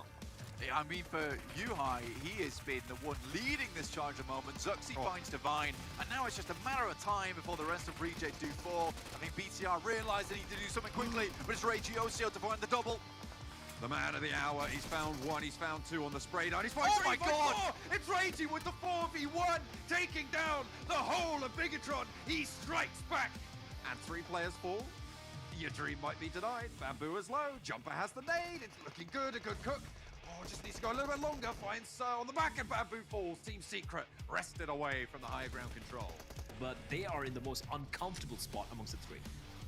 How many times have Nigma been put down to like 1 or 2 players and they're still up as a full squad? I know it's impossible for the likes of Infinity or DRS to push on them, but that's incredible resilience.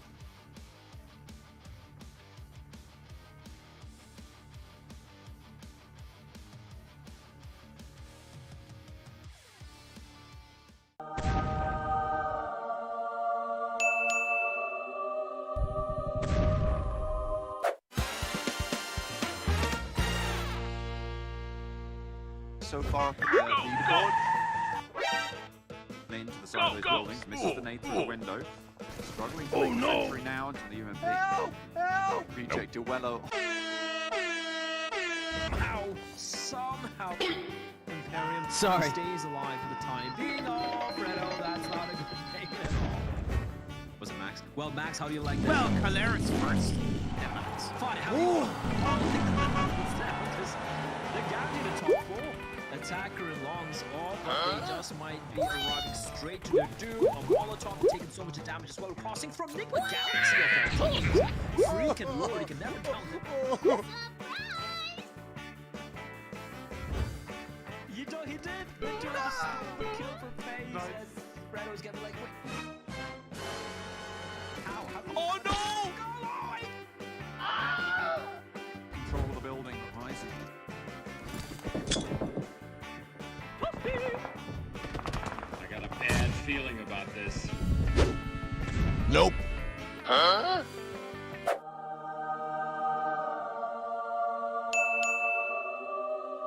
No! God! No! God, please, no! Come on!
Well, ladies and gentlemen, unfortunately for you, we're not listening to us during the break. Maxman was making some odd sounds. Max, could you replicate that for us? No, really you. quickly here on air?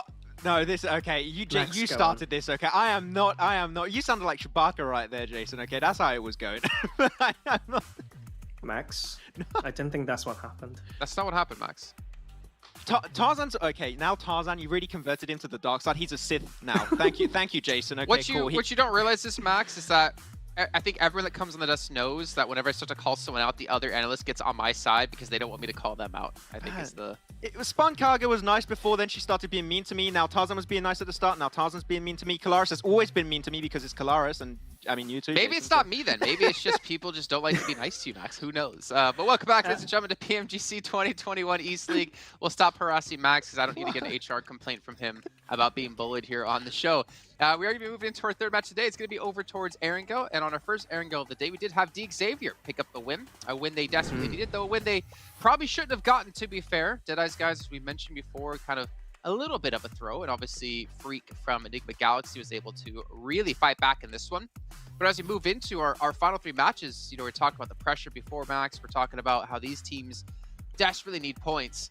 But Tarzan, the closer we get towards the end of the day, the more possible it is we could see these hot drops happen. Yep, of course, we want to see it. We kind of had it. We want more, but to be fair, Max made a very good point when we were watching at that first game, is the fact that Team Secret not being in the lobby opens up Stelba and Kameshki, and we can maybe see some of these teams using that option if they don't want to have that hot drop style. Like, these type of adjustments are still extremely important. So yeah, Max, I hear you. You know, I give you the appreciation when you are on, on point with those. And so yeah, I want to see some adjustment coming through. But to be fair, hot drops would be my preference. Okay. Really quickly here, I feel like we just really bullied Max so much that he's afraid to talk. Did you know, Max, that OnePlus is our sponsor here at PMGC? Did you know that? It's true. Yeah, I did. Yeah, man, that's great. Look at this. It's good. Yeah, with its flagship performance and immersive 120 Hz display and hyper touch technology made specifically for gamers, OnePlus 9 Pro, your best shot to climb the leaderboards. Okay, you're trying to take it over hosting again. It's all on you, Max. Have fun. You gave me some space there. I did not call for you to answer that. No. Okay. Wow, look, good numbers from Satar. I mean, yeah, most of those been eliminations from Nazen. 16? Okay, that's a big number coming out from Satar. I think most of those were actually nades that just came in onto Reject, came onto 4 Rivals at some point too. And Satar truly impressive. I don't know what to tell you. Is Satan Daybot just too damn good throughout the tournament? Forget about the amount that he used, is the accuracy. We saw it so many times on screen, and they were so on point. And it's also well-timed as well. I think sometimes it's about making use of the blue. So like using utilities, not just with the accuracy, but at the right time is extremely key here. Well, you mentioned time before, and well, we are running out of it here. So quickly, let's get our predictions in. For me, Infinity, you, Maxman, who'd you go 4 for? Rivals. Keep on going. How are you? Tarzan, who'd you go for? Bigatron, Red Aliens, let's keep going. Okay, so are you sticking with Bigatron the rest of the day? Yes. Why not? All right. Like, I'm feeling it. Well, you all know our predictions now the rest of the day, so maybe we don't have to mention them anymore, unless you guys just joined us a little bit later on. Then we will mention them again. We'll really hammer it home of who we predicted and probably how all three of us are going to be wrong throughout the entire day. We know one person who is definitely going to be wrong because they can't seem to win a match when it comes to a super weekend. Tarzan, did Tarzan look at you? I don't know. You know who I am going to be looking at, though, is these two handsome gentlemen coming in. John on a blank. Take us away here in the match 3.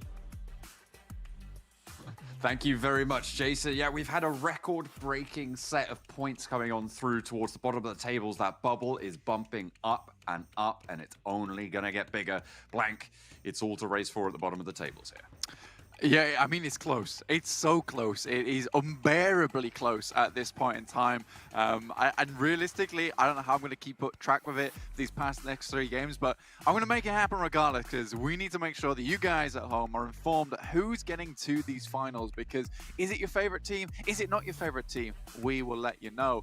But we are heading into Erangel, our 3rd match of the day here. John starting things off with me and you, and we'll see how it goes for the teams in game.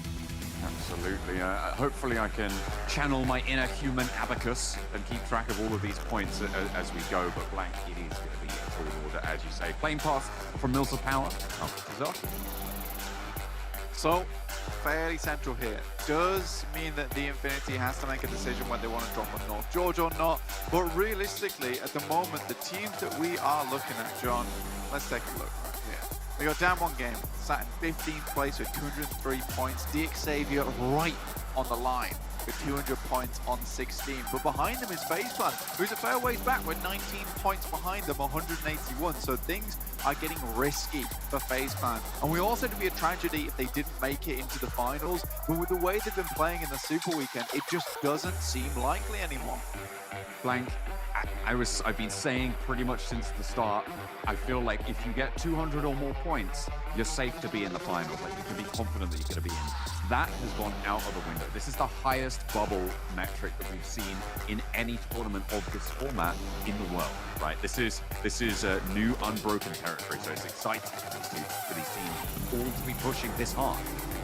Yeah, and with the Infinity South, 472 points, a clear 100 above Stalwart in second place with 366. Goodness me, they've taken a lot of the points that were available in this lobby, which has made this bottom side of the leaderboard so hectic. And it's whereas these teams are like just grasping for any scraps that they can find, it is really, really difficult. Not to mention a lot of the other teams at the top who are just leading by a fair amount. But looking at this one, it is so rough. Now, FaZe Clan, maybe there's some hope for them. Considering Tony K is coming off the back of a 1v4, a true 1v4 on Miramar. Ooh, I don't know, I feel like you get the confidence back and Tony K is like, come on guys, I can't do this all myself. I needed to bump up the performances just a little bit.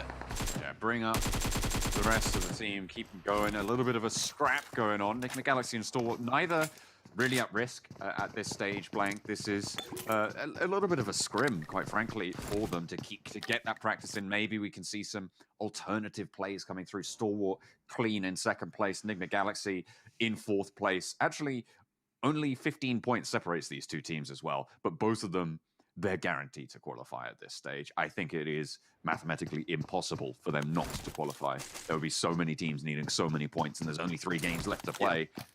That neither of these two teams can actually drop out at this stage. Circle drops southwest. Like, we've seen the Circle once or twice before, and actually Stalwart changed up how, 628 changed up how they played it. They weren't camping that bridge against the Infinity. Yeah, which is largely due to the playing path here, considering it went up towards North George, so it doesn't really give them that free Primor spot right at the beginning of the game. So I think they're just getting to position at this point in time. I do think, though, if we look at these teams, Xavier coming off the back of a very nice game in Erangel 1. Okay, this is actually the 1v4 here. So top goes down, into the next, into Scry, finds the fourth. Honestly, what a lovely little replay we get from there. And he made it look so good. And it really was under pressure with him being so low as well, John, at the beginning of that fight. Yeah, absolutely. Getting that nade through the window, excellent. And the double spray down, he broke up that fight phenomenally well. And maybe, maybe they could have played around it a little bit better, gone a little bit more cohesive, or maybe not as aggressive. But you know what? When you're against one player, sometimes you just don't think that it's going to happen like that. I mean, we saw it with Reiji on Reject, and now we're seeing it again with Tony K. I think that the funny thing is for me is like that M24 is probably the perfect 1v4 weapon as well, considering a lot of the fights when it comes to these clutches are lost during reload animations and switching to your secondary weapon. M24 with the vast amount of bullets it has in the mag, yeah, that's probably the best way to go. So if you're ever in a 1v4, you've got that bad boy on board, have some hope. It might be just that clutch play that you're able to make happen. Looking at this map, though, again, Xavier coming from that eastern side. Sometimes they struggle with it. Sometimes they don't. I think most of the times they have struggled is when teams have started to come up and harass them. Genesis Dogma in particular. MS Chamburi tend to rotate over the top side of Yesnaya. Oh, dear. Action just about gets out the way as he slips behind that window. God, Pachinki, a hotbed right now. Another team willing to give it up. Action, how did he get away from that? On the windowsill, Freak with the DP on a clean bead there, but just able to roll out the way. Action absolutely keeping himself tucked in, just about though. Oh yeah, the bullets are passing right through this guy. So it's a little bit unfortunate. Ralph though has a nade in the window. It's a good bounce. That's great bounce, in fact. I thought he was going to go for the window on the right, Blank, but no, he arcs it perfectly off the beam of the window. Gets the rebound, and you can't say fairer than that. Stalwart lose a player in Pachinki. Yeah, it's probably the best way to go about it as well, because you hear the nade go on the left side, you think you're safe, nade bounced off the window into your room, and you're like, oh, well, it's curtains for me, I guess. So a little bit unfortunate. This is really tense now, John, looking at the bottom of the tables. I think for DRS as well, and maybe Imperium's clean-shaven face, looking slightly risky. Though I will say it has to be a perfect storm for this to happen. Deadeye guys coming up on Nova's position. Closer, tries to heal. Actually gets it off as well. Order around the side, and Jimmy trying to play backstop there, but Deadeye's guys play the old switcheroo, and Order goes down and traded out. But Jimmy now at risk, has to swap to the secondary, the AKM, not quite landing the bullets. And in the meantime, Deadeye's guys are swarming. They're moving through. Everybody at the back, and Jimmy's low on ammo. Has to fall back onto King's position. Trade off on those reloads. Now King can start to push out, try and control the swell from the Deadeye's guys, but not quite finding the shots around the side. Deadeye's guys, they're fighting for their tournament lives, but in goes King, finds the knock from the back. Paraboy's gonna fall as well, and it's Shifu to stay alive for the Deadeye's guys. 1 versus 1 in this position. King pushes out, the heal doesn't come through, he swings out, it's not gonna be good. King keeps Nova in. And this is the beginning of that perfect storm, because quite frankly, it is sad days for Deadeye's guys. But Nova is one of those teams that has to pass DRS if we want to see a 17th place DRS. But a great beginning fight there. And I think Deadeye's guys have been giving it their all. But going down first here in Erangel on our 3rd match of the day, it does not look likely that they might be able to bump themselves up the massive amount of points they need to get into 16th place anymore. Yeah, they are at the start of this game, they were sat 28 points behind DXavier in 16th place, and we know those points will only go up, so it's likely that they're going to be looking towards 30 to 40 points, right, to be able to get by the end of these 3 games, but they've just lost one of those chances, so they're now on 2 games. They basically have to get 2 back-to-back chicken dinners for the Deadeye's guys to be in.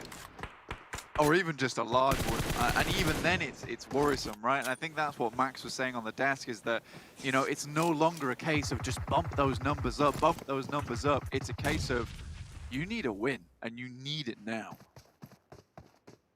Not to be this time around, though. Pachinki still rages on into the night, but I feel like they're just trying to posture, I feel, at this stage for the finals, potentially, to keep hold of Pachinki.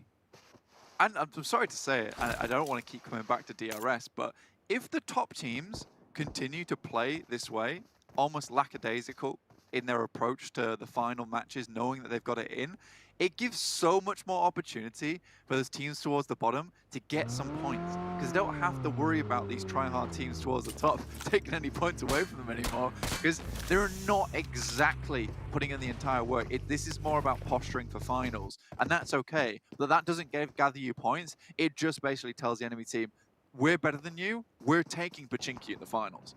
There's that massive scoop of teams, you're right, in sort of the top 7, really, who aren't slurping up all of these points whilst they can, and maybe whilst they have that opportunity to. So that's what's created that interesting situation. I think that's what you're driving at, towards the bottom of the tables. That's sort of what you're driving at there.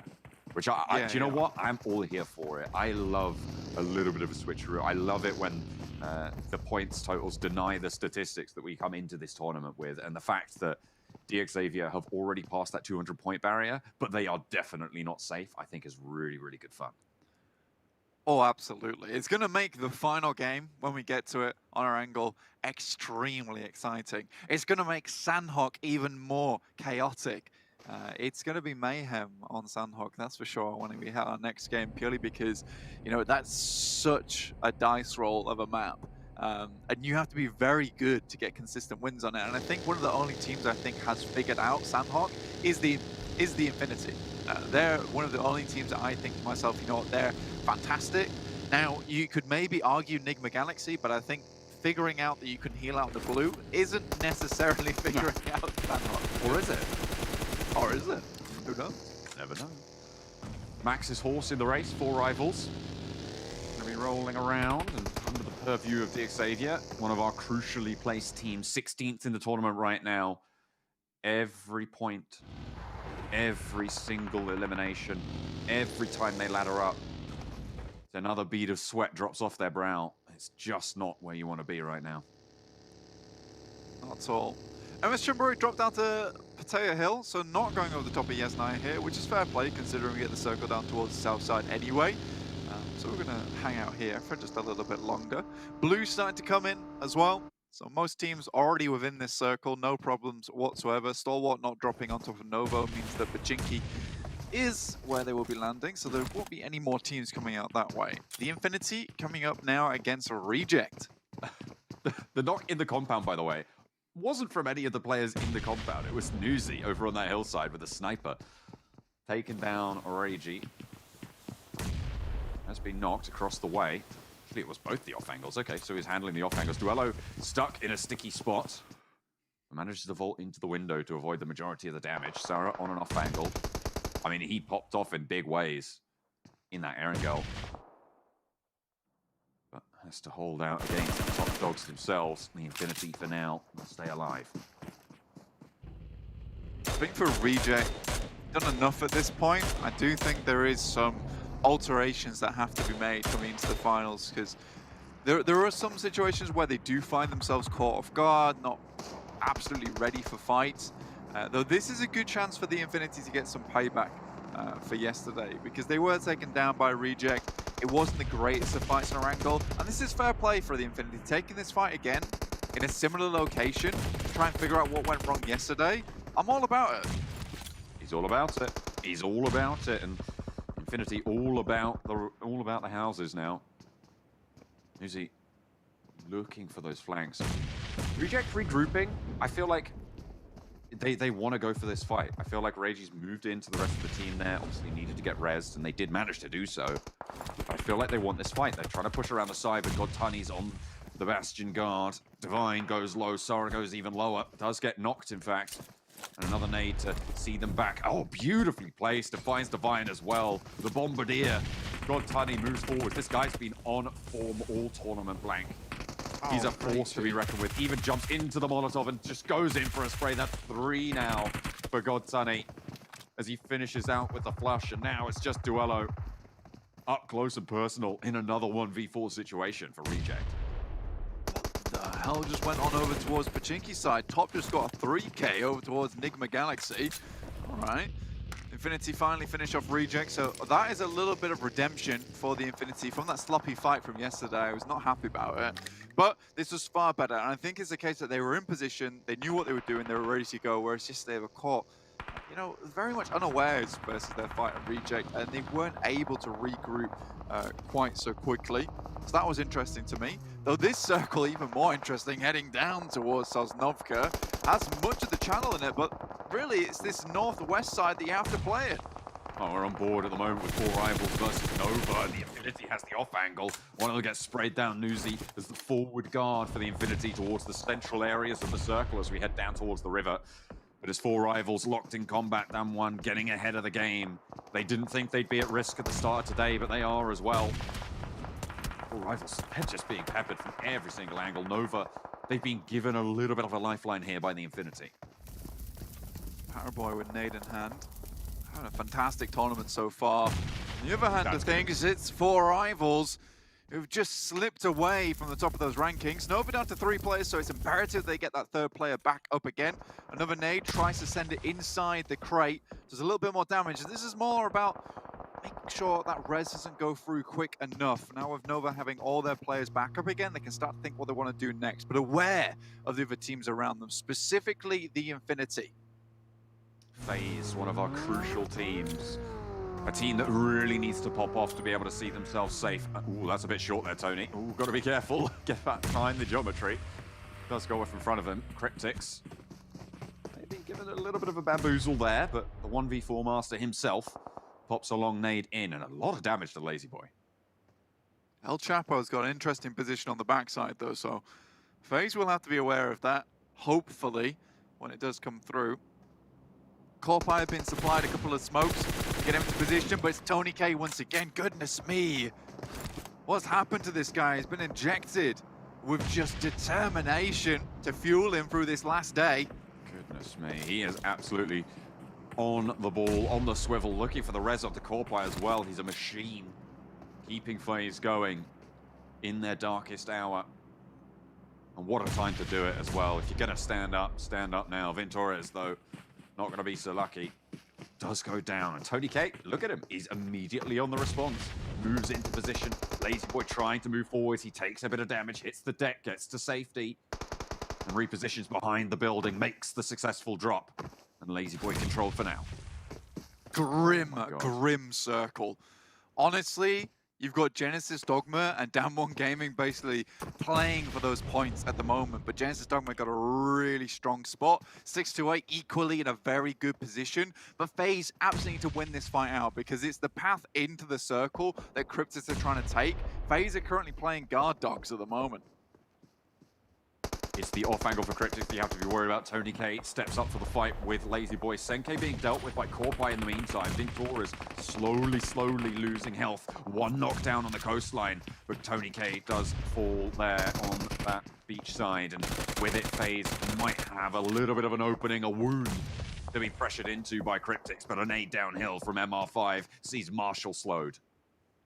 I mean, with only one player up in MR5 now for FaZe, with all other players down on knee, goodness me, it's stressful. Lazy Boy does pop up. MR5, he has to stand strong now. Senke on the off angle could be crucial into this fight. MR5, his time is running out, ticking away. Venturis falls. Senke, information given over that he's pushing. He knows it's a 1v2 now against Cryptics. Goes out wide, they line up for him, and he gets one. He rebuffs the first. Senke now up for the fight. 1v1, both last standing for their team. Senke around the side, FaZe fight for the tournament life, but he goes down, and MR5 will not stand up to the test. Cryptics take control, and they crucially get a couple more points and get a little bit safer to getting over DRS.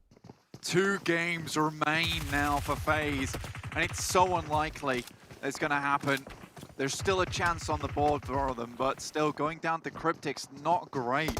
Honestly, Nova now has to battle versus God Tunny, who's feeling fresh off his last fight.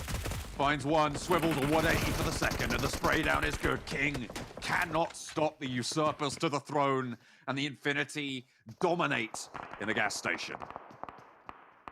Infinity now has to sit back, sit tight, get those players back up again. Again, though, if the Infinity takes this game, it just opens up the bottom of that leaderboard once again. It is so stressful for them. 6-8, I think this is a real opportunity. You know, yesterday I said that I appreciated their playstyle a lot more. Again, they're tight-knit today. It doesn't feel like they're trying to do anything crazy. We see far too many hard splits for them in terms of the team.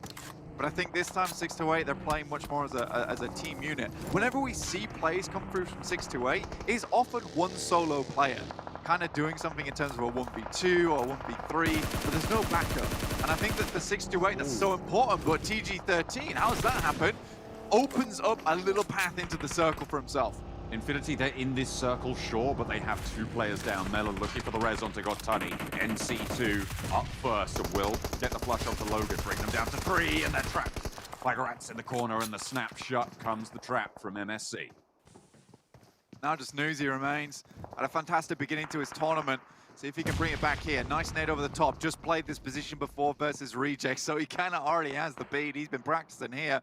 TG13 tosses another nade, but a great push from MSC. That drop out of the vehicle outside the blue to get an instant knock just opens things up for them.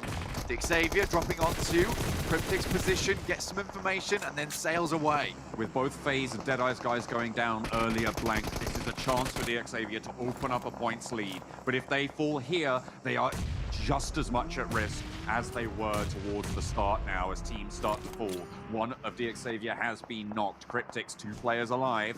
Down in the divot, they took down FaZe. Can they spoil the hopes of the Xavier? But Lamborghini, he doesn't know the off angle. Frankie looking for the res. They want everybody alive that they can have. That should never happen. Rabbids saw both of these players. The fact that Lamborghini opens himself up to that side swipe is absolutely tragic. It's a huge mistake coming through from Xavier, but hopefully they can bring it back. But with 2 down, there's a potential now for Cryptics. There's one behind them. You can't leave him out over there. Lazy Boy's leaving. He's getting out of dodge. They need these reses as well. I think you have to leave Rabbids. Everybody else on foot, and they have to beat a hasty move to the east. MSC fly up the mountain and tumble down the far side. Oh dear, that's probably not what they wanted to happen, but they are into the water, and maybe that might be their saving grace. Pop into the fight with Genesis Dogma. A 1-2 fall, but Daybot stays tall. Goodness me, we're 2 going down for Genesis Dogma. That seemed risky. If they managed to bail out their car a little bit faster, and perhaps the car came with parachutes, maybe MS Jamburi win that fight. But instead, a few sent downhill, 7 eliminations on board, but 6 for Genesis Dogma. They want to regain one of those top spots once again. They were looking so good last Super Weekend. Fidan, looking to find some more shots. Rico Infinity Team playing a very precarious position outside on this rock face. DXavier 3 defeats there, 3 points that they can start to open that gap between them and FaZe. It was there already. It's fairly significant, quite chunky. The more placement points they get, the better, but Frankie falls and now just 1 player out for DXavier. Cryptics as well, trying to crucially snag all those placements. I think for you right now, if you're DXavier, your best bet is to head to the water. 33Z though, he ain't slowing down, he's moving out. Push out to the blue, give himself some safety behind the cover, but 628, they're wanting to clear these teams. Oh, Lamborghini, he's still alive, but he's not going to be for much longer. There's the rundown, and that is going to be DXavier down in 8th, and the race for 16th remains good for FaZe. And even for Deadeye's guys to be able to mount that comeback, although they are a little bit further on the outside track. Only 3 eliminations for DXavier, penning them up to 203 points total. It is not safe whatsoever, John. God, this next circle is so grim.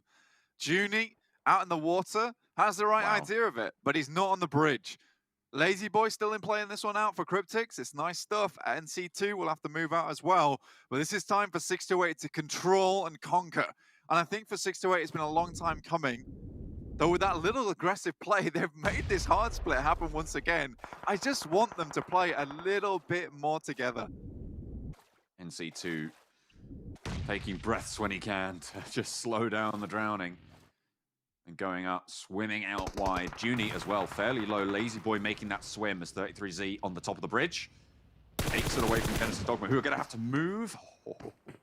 Just a little ankle tickler. It's a really good move from 33Z, actually. After the knock comes through onto Genesis Dogma, immediately they send out 1 outpost guard to the center of the bridge, which is going to give them a lot of control, considering this circle is directly on top of it. But now it's a case of having these outposts. And you know what? This is where I would accept the split, because it makes sense in the grand scheme of things. Sunan getting knocked, though, by Daybot is terrible. That's really unfortunate as well, 4-6-8. Nicole trying to get down that hillside as well. But with 33Z, the only player on the bridge, if it heads out waterside, he might be in luck. The question is, what sort of ordnance do you have? Do you have those nades in the back pocket? Again, crazy having those heals on board. Yu Yang tries to make a play. I love this from Genesis Dogma. They send out a fair few, making it look like there's none left up there. But Daybot remains waiting for that push out, knowing it's just open ground ahead of them. And this is Genesis Dogma to a T. So you can never count them out. And the nades start to move. They know that 33Z is on this bridge. It's such a difficult position to get in towards, though, when it's such an open roadway.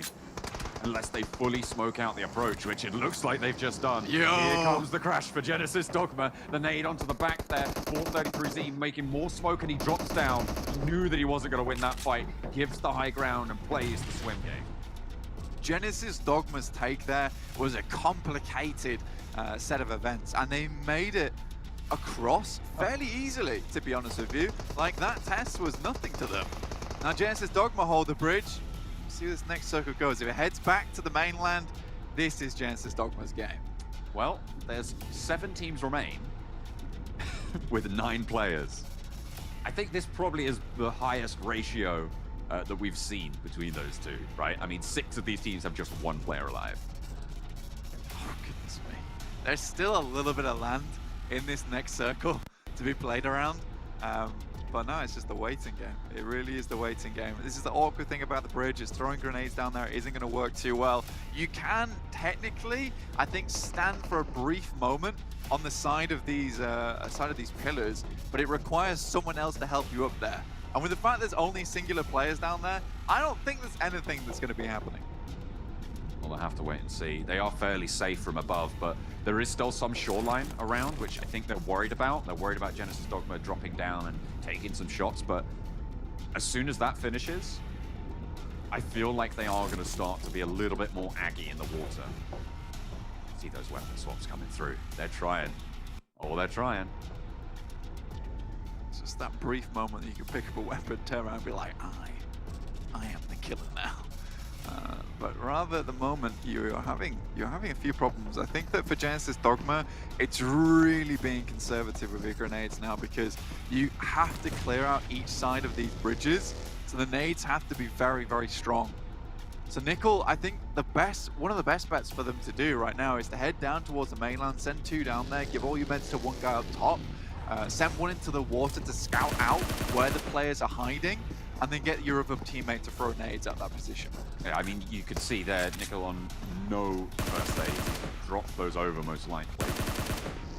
And they have a massive advantage as well to be getting on with. This is what the teams behind the pillars were worried about, having a player on the shoreline to deal with.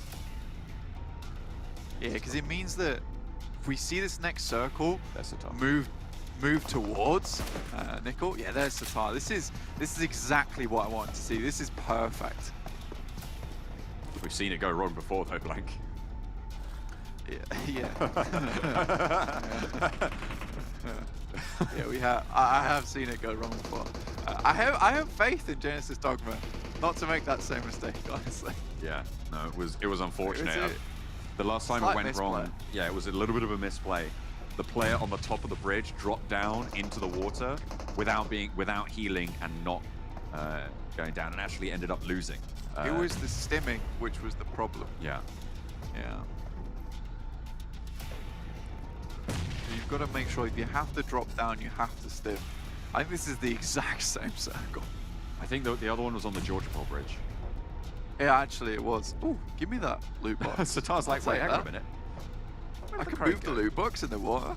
All right. Cool stuff. I like keeping that away from the other teams. I like the little bobbing animation that comes up when it resurfaces again. Yeah, it's gorgeous. Either way, let's have a think about this, John, because who really needs these points? Damwon and Cryptix. Junie absolutely needs it. I think Cryptix is fairly safe at this point, to be honest with you. So I think for Junie, the top 3 placement is you can go for it from here. This is a smart play. Okay. Getting into the buggy. I wonder if they've used all the nades up, because you can throw nades from the back of the buggy. Oh, he's on the land. And damage in water. There we go. He's on land. He's on land. Here comes the nade to the long pillar. But everybody's watching that now. That is gorgeous. Falls. Oh, it's whack-a-mole now, Blank. Oh, dear. Isolating that pillar. Divide and conquer. Everybody scatters. Not worried though. I mean, if players start to surface, you can see Lazy Boy moving through. He will spot Satar. He's going to move to the coast. He's not going to be too worried. And C takes a lot of damage. Judy staying right at the back. Lazy Boy into the buggy. Satar probably knows about this, but he gets the heal off as well in the back. And now 2 players from Genesis Dogma. They are very worried. There's the nade over the top as well. Nickel goes low. Lazy Boy looking to do damage here. As Stalwart get eliminated as well. Judy laddering up and up and up. In the meantime, Lazy Boy has to heal, but will not go further. Cryptix down. Now 14 remain. Yeah, this is perfectly played for Genesis Dogma. And like, you know what? I thought they didn't have any nades left, but they were waiting until the zone had shrank much further to, you know, eliminate the possibility of error from these nades that they were throwing. Honestly, what a play from Genesis Dogma. I think they maybe watched that circle and think like, what would we do in this situation? And I think they figured it out. This is really cool stuff. They've been theory crafting. And there goes the crate again. I love it. They're repositioning this crate really nicely. Everybody's just swimming around, and there goes MS Chonburi. Down 1 Kia, but no, he falls down. 3rd place, though. Excellent point scoring total there for Damwon, and now just 1 player remains. 3 first aids for Daybot. Doesn't have any stims, though. It's fine though, because in that last game, the issue was there was a singular player with full HP, and that was the problem. Here, for 33Z, he's got no HP, and he's most likely going to die to the blue. Really well done to Genesis Dogma. I don't think you could have played that more perfectly, and I think this is what makes Genesis Dogma such a good team, is because they're an intelligent team. There is a clear game plan, from that lighthouse to the top of the bridge to the underside of the bridge, clearing out players on pillars, it was a very clear turn of events for them, which happened in sequence. And I really am very impressed. Good news as well for Damwon, getting up into that third place position, sweeping a whole bunch of points. That's gotta feel good, right? It's gotta feel a little bit more reassuring. Same story for Cryptics as well, getting fairly far, and they had a couple of kills on the cards as well. A couple of eliminations going to be adding to those points totals very, very nicely. So some of those teams towards the bottom, great news. But for the Xavier, for FaZe Clan, for Deadeye's guys, it's still... Oh, goodness me. I'm getting overexcited there. It's still very much down to the wire.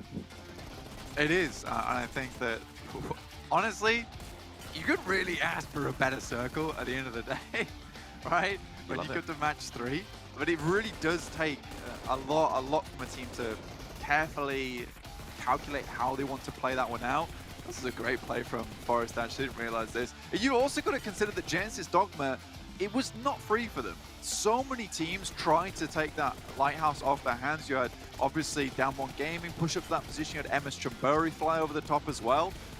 So it was a very, very difficult game. 6-8. I was so happy towards the beginning of the game, John. They looked so good. You're like, oh, left it. Well, that's the thing. That could have been the game-deciding moment, right? That roll-up, if they'd have stopped early enough, they could have been in the Genesis Dogma position. Yeah, absolutely.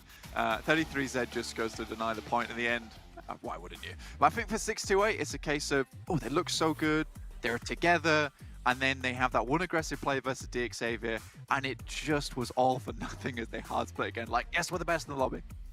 Genesis Dogma, though, they control, they dominate, they play it perfectly. Blank, they've been taking your advice. Let's head back over to the desk. Such a crazy zone to finish things off with, but such a phenomenal result yet again out of Genesis Dogma, looking to chase down Infinity here and try to catch up to their points. But more importantly, it's all really about how the points have shifted up and changed up now across the bottom of the table for the teams who are trying to get into our finals. But you can see here, 29 points for Genesis Dogma, 6-8. You know, I know you've been a big proponent of them, Tarzan, over the course of this event, but they've, I mean, I don't want to say they've been a little bit lackluster, but I will say they have been a little bit lackluster as of late.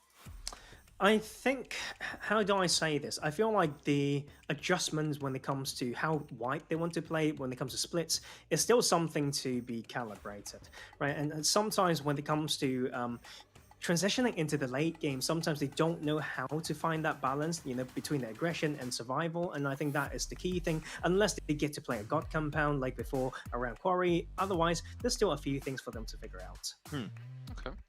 For 6-8, I would say they may be resting a little bit on their laurels right now because they know they're qualified. They maybe want to try things out. I'm just hoping, Jason, that, and I have to agree, they've been a little bit lackluster. I hope this is not the standard of gameplay we can expect from them heading into the league finals. I would like to see things maybe get switched up a little bit, though. Onto the second page. That's another poor result from Deadeye's guys, and now they're getting to the point where there's that gap to start to be created between that 16th, 17th, 18th position.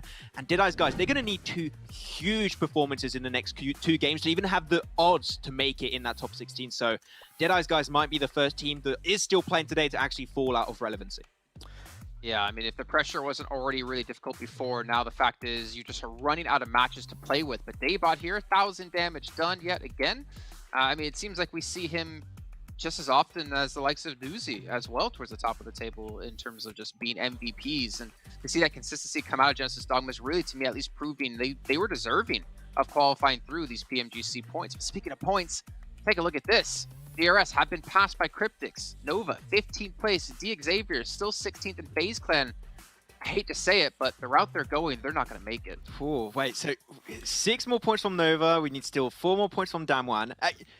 There's a world, Jason, where these last 2 games, you could see DRS drop off significantly to the point where they could actually go into 17th. But we talked about it. We're not seeing those huge results from FaZe. We're not seeing the huge results from Deadeye's guys. And there's that gap. There's currently around 20 points between that 16th and 17th position.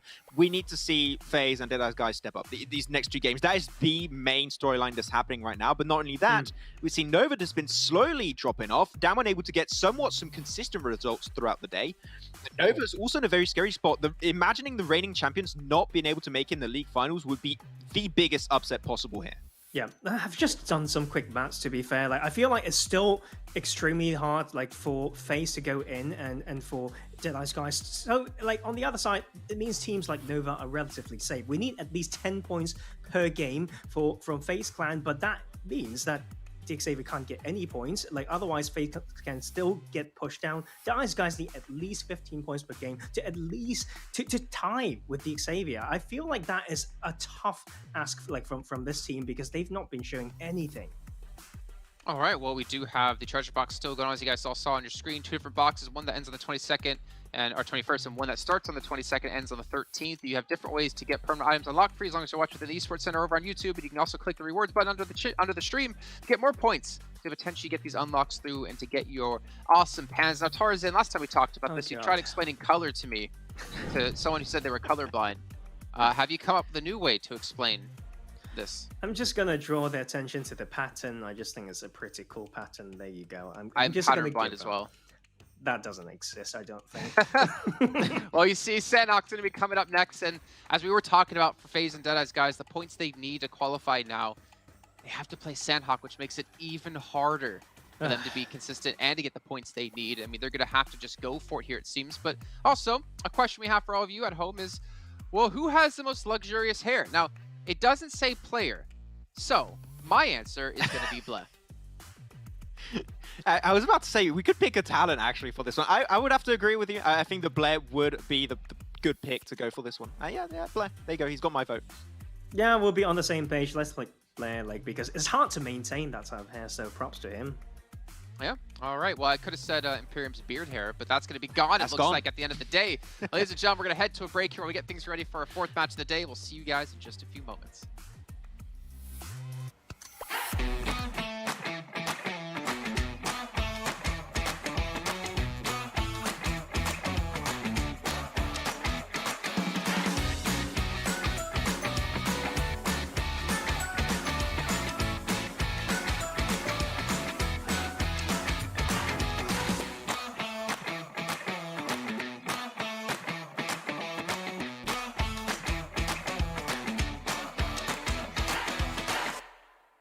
Really is a... Oh! Do this to them! I'm so sorry! You've killed them! Look at them!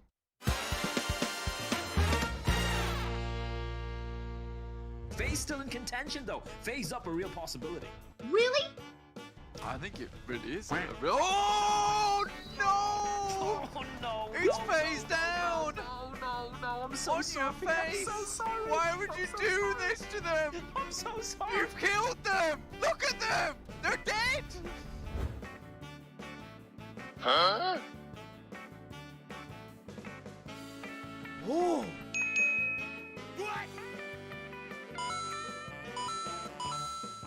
Excuse me.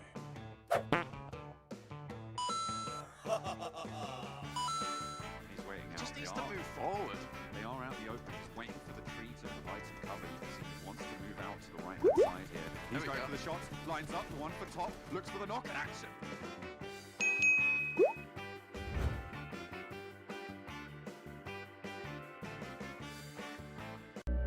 I saw the first light, the first steps. Now I see much more. I capture Earth in all its beauty. I see action. I see drama. And I see it in the finest detail. Moments of inspiration. And the first steps. I am the 1+9. Welcome back, everyone. Looks like Bleh has won the talent vote.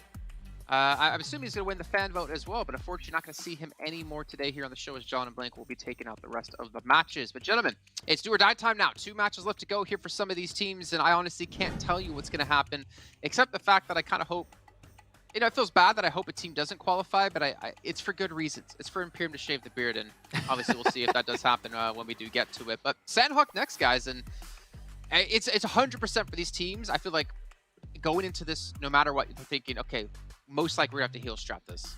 Yeah, heel strats are going to come on through. I mean, that's what you always expect when you have one of the last Sanhok games that are coming into the equation. But I have one big question mark for this game. This actually has a huge repercussion on our top 16, is we usually have that Painan fight that's happening between Nova and BTR. My question is, are Nova going to commit to an early fight versus BTR in Painan, taking that huge risk super early on to potentially lose the entire squad and get 0 points, or are they going to go for a secondary drop? I'm hoping for the latter. If so, that's a good change from Nova, but as we know, they are a very stubborn team. They don't like to change their drops, so if that happens, Nova just have to win the fight. There's no question here. Yesterday, that was the focal point from my prediction, right? Like I picked I picked Nova actually, but then BTR continued to go to Pioneer and they won yesterday. So you know what? Like it might be just red and black again, but I may have to lean towards the red aliens. But it's also on the Northwest Island that we're seeing something interesting, right? We talked about 628, but to be fair, they were the only team that have really targeted drops to hunt a team down, and they did that against MS Drimburi yesterday off the north of Cam Alpha.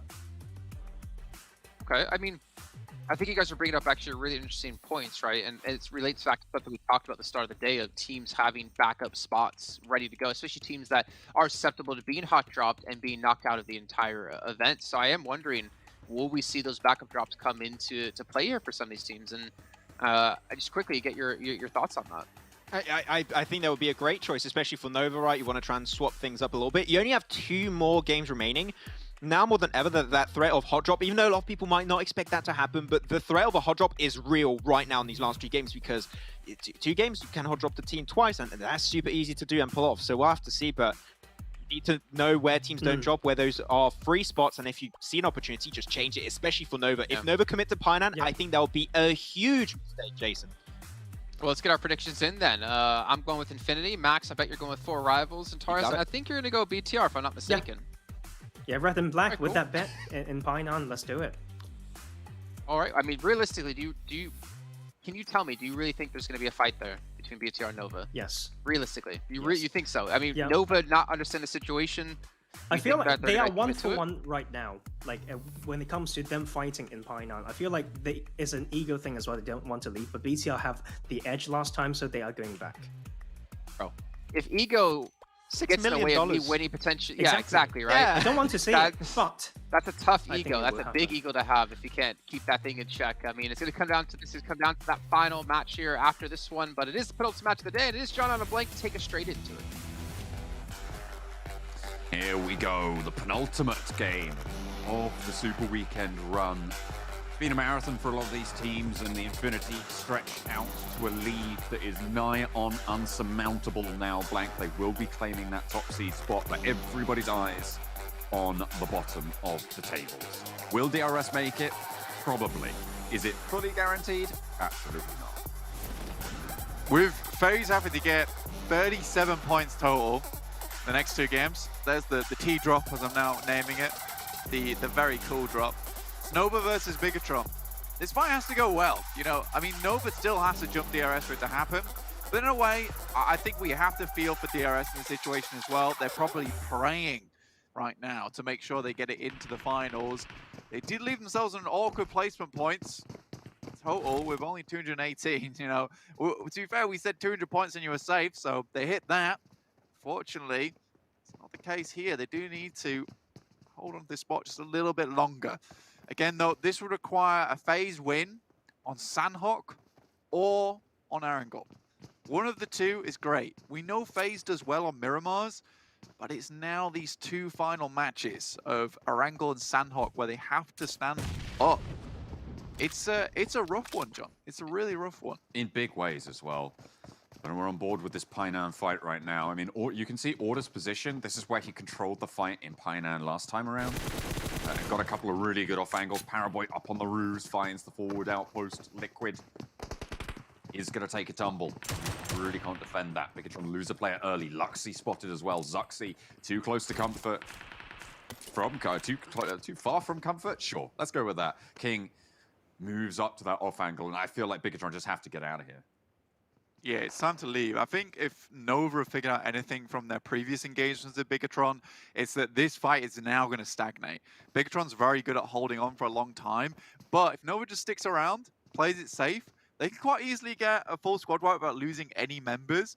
I think last time we saw Jimmy taking a nice off angle, unfortunately didn't really come to pass with Bigatron being able to make some big moves. Cryptic's ever so close to FaZe in this situation. With the high ground as well, it is worrisome for them. But let's just roll it back just 2 seconds, because I said it's 37 points for FaZe. Oh no. Knock DRS out. This is a bad start. This is a very bad start here. Losing one off the bat, terrible. Terrible stuff. I said it was 37 points to knock out DRS. I'll have a chance to knock out DRS. But in happier terms of things, they really just need to get up to a 210 point mark, I would say, by the end of the day. And that should be okay. That is a guesstimate, by the way, just so you know. 210 point mark would be nice. A little bit further than that would be good, but it's nowhere near needing that ridiculous point margin to make it in. But losing one straight away, awful stuff. That's really not great at all. The race that they have for themselves is against DXavier. Sure, they might not be able to cross DRS Gaming, but it depends on DXavier's performance in these next 2 games as well. It could be all the more dangerous. Currently, an 11-point gap between the 2 of them, with DXavier in the lead on 204. I think for FaZe, here at least on Sanhok, you do have to be worried about that chase as well, because DXavier have been improving their Sanhok massively. I think that stopping this fight with Rico Infinity teams earlier in the tournament was a really big change for them. And playing from this eastern side, nice and slow, kind of emulating the style of the Infinity early on, which is a big 4 split, giving you a lot of room to breathe. And with you having your back at your coast and clearing that out early, you really only have to worry about this 180-degree angle in front of you. And I really like that play style, especially the beginning of Sanhok, because it gives you so much time to figure out where you want to go next. You do have Lamborghini ridiculously close to 4 rivals, though, which is worrying, but he should be able to stay safe. Sanhok is a game of hide and seek, really, a lot of times, and there are a lot of places to hide. Fortunately for FaZe, not only have they had to deal with Cryptics, now they're having to deal with Stalwart. BR11 slowly making his way up to Scry's position. I feel they know exactly where this guy is. I just get that feeling that FaZe have seen this player move up to this position. I think they might have been trying to bait him out with Tony K's rotation. And if they can get Scry, I mean, it's great. Obviously, every single point matters here for FaZe. Yeah, and realistically, Scry plays this spot so many times for Stalwart, where they'll regroup on Scry's position. But there is a timer on this, because eventually Stalwart, no one else is in boot camp, so they don't have to fight FaZe this time around, with FaZe moving out a little bit wider. But there is a timer on it. With the rest of Stalwart being able to come up to this position fairly quickly, FaZe can either get BR11 to take this kill on Stalwart on Scry, or just wait. But realistically, either way, that is a risky move. Scry's been crawling away from this engagement this entire time as well. Maybe a little bit of a heads-up move, maybe just sheer luck to move away from BR11's slow, encroaching presence on the hillside. And you can see FaZe, they just don't want to put a single foot wrong. They've already lost MR5. It really is the quiet before the storm for them. You do have to play it safe. And like I said, the alarm bells are going to be ringing when BR11 starts to hear the rest of the players coming up. Rico Infinity team spotted a couple of players from Cryptics. If they can take them out early, it will make FaZe's position a little bit more safe. But I think Cryptics has got such a strong position on this ridge line. There's so many rocks to play around there, it's difficult. Scry has moved up now, and FaZe, at least BR11 will have heard that, and we'll hear the rest of the teams coming up. And this is the timer that I was talking about. Now, BR11 is in dire straits and has to play this snake play perfectly. Didn't have a backpack on as well, so he doesn't have too much in the back pocket to be getting on with. Back to I think he managed to move back to his cache. Only 1 first aid, though. Wonder if he has any nades. Pika spotted on this hillside. Fairly actually spread for Stalwart right now. This is a really good play from BR11, honestly. Getting up in this position nice and early and waiting for the rest of the team to come up here, let their guard down, is good. Issue is the rest of the team from FaZe is not in any position to support him. Nova, once again, like I said, this fight was always going to stagnate. It's happened so many times, and they just play it safe. Zuxi just around the corner with the DBS. Has that first kill coming through from BR11. as well. Yeah, Zuxi does get knocked, but he gets flushed, and Luxy has an excellent off angle there to shut this one down. Beer 11 is in the fight of his life as well for FaZe as Bigatron and Nova duke it out. Paraboy Tony K's burning. come up. Nova on the fight with FaZe. Tony K to back up the rest of the team as well. Excellent regroup from FaZe and Stalwart might just leave this position, not wanting to get in any more trouble than they've already caused. Nova, they lose a player, but they've traded. I think Bigatron is good at making this fight hard for Nova.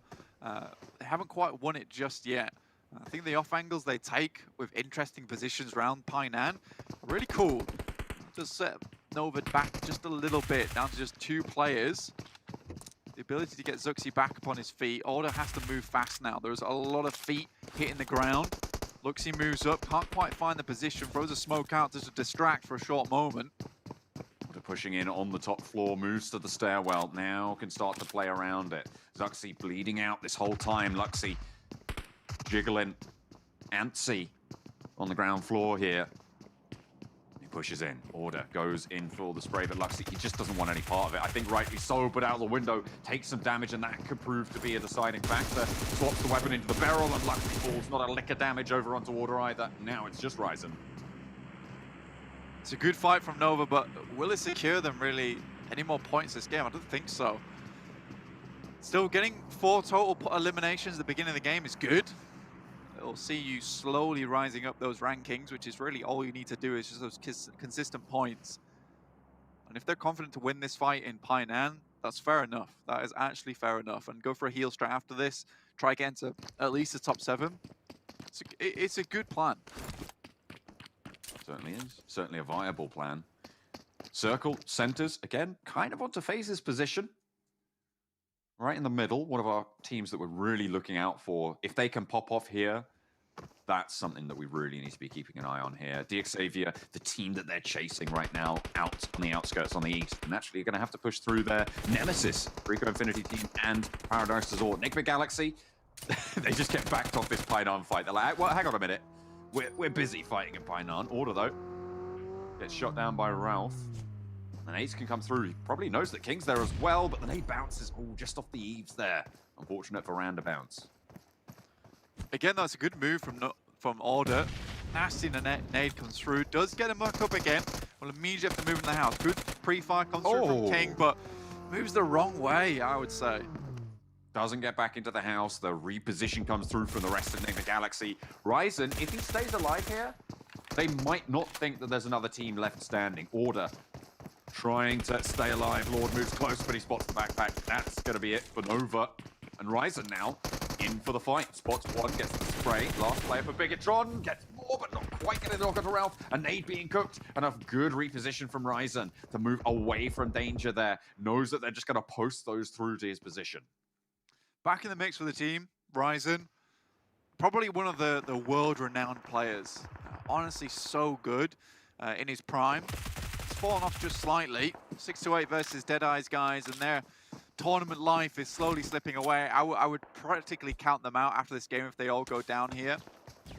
It's very unlikely that they can get much further.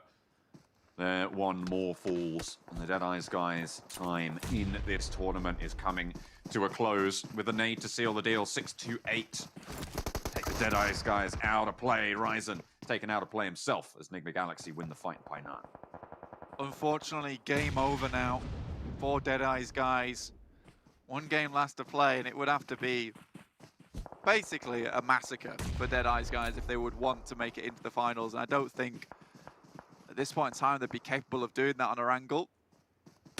Cryptic's still going strong. I was going to say, as well as having to have a great game, they need DXavier and FaZe to have really bad games as well. And unfortunately on Erangel, they drop on opposite sides of the map, right? You've got South George and you've got over towards Lipovka. So it's almost impossible to hot drop and have a chance at a victory there in a big way.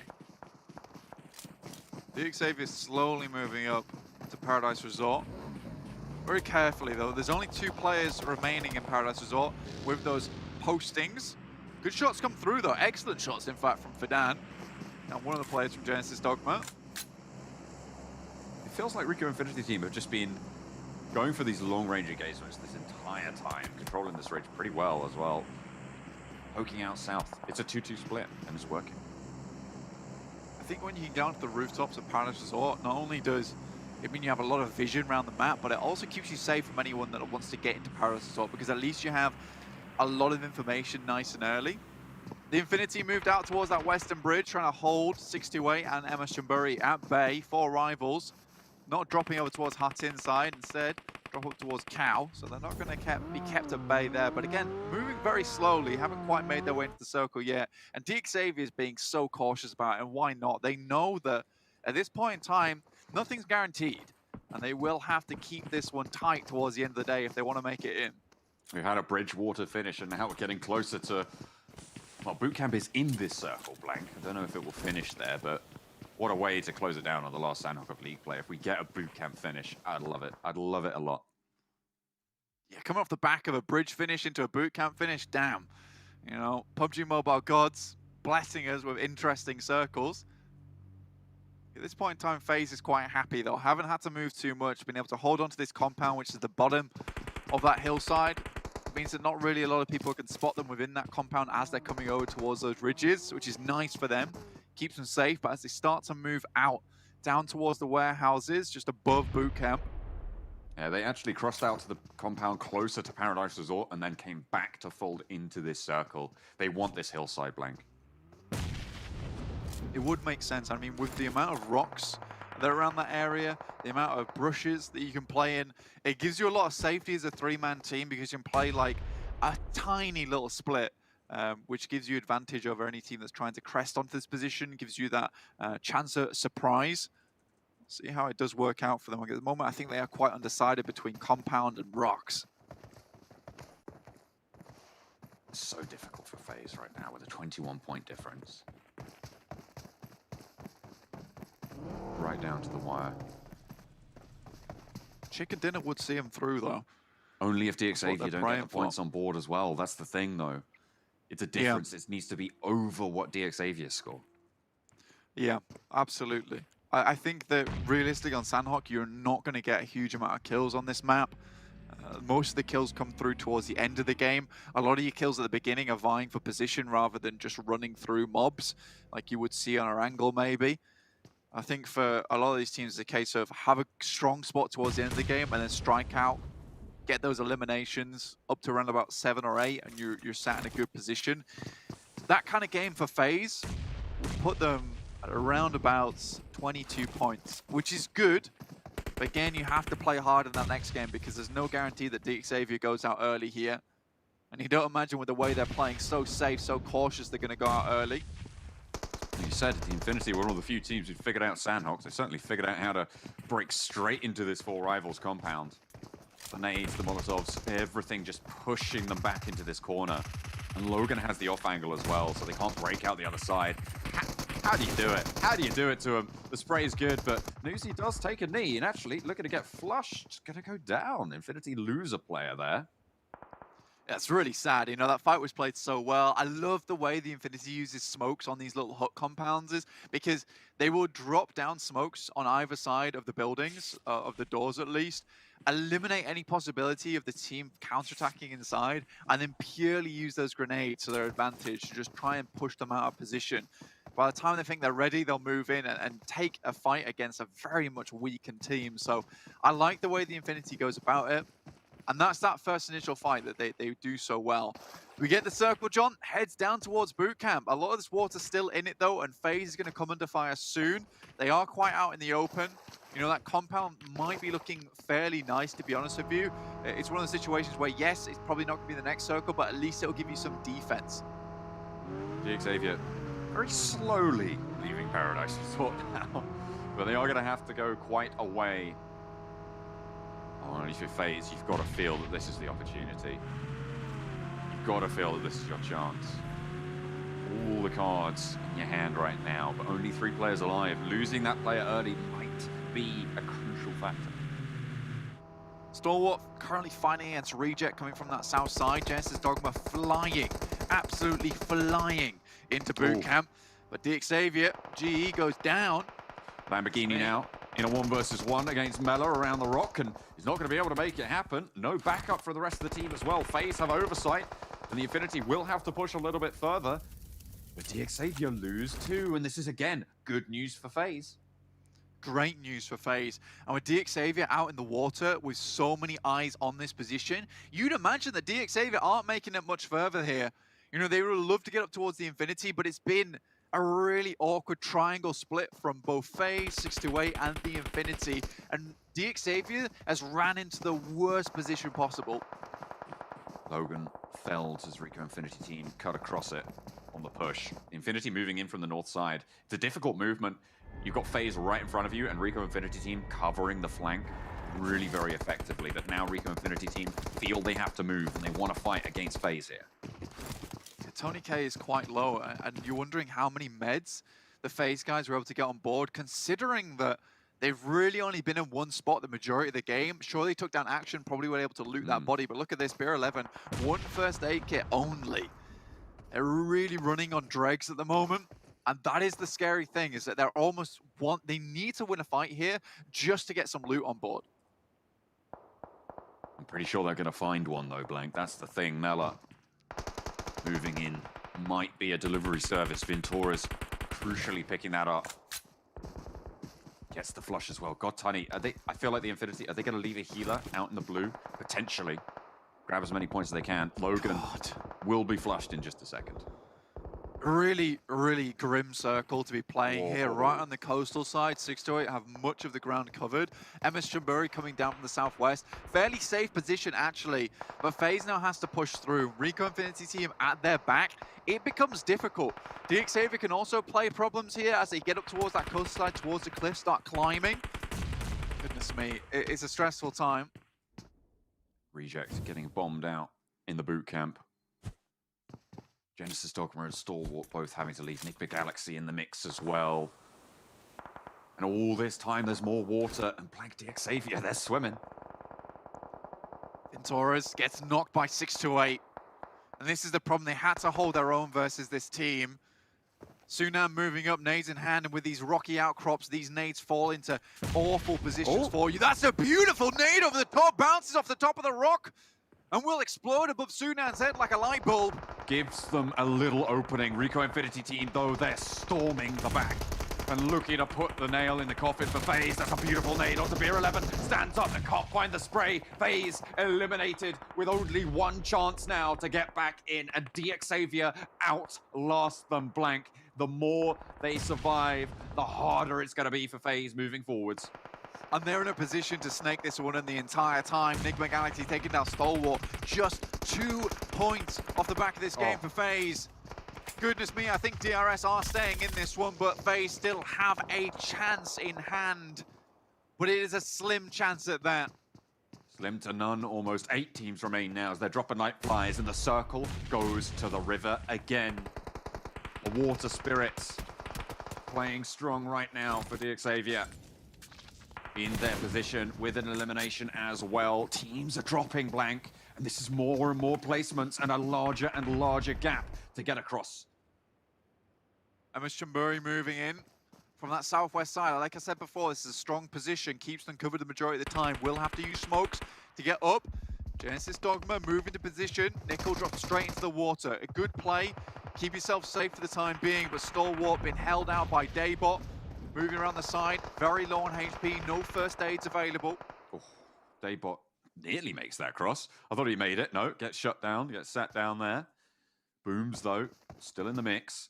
33Z repositions. You can just burn this one out.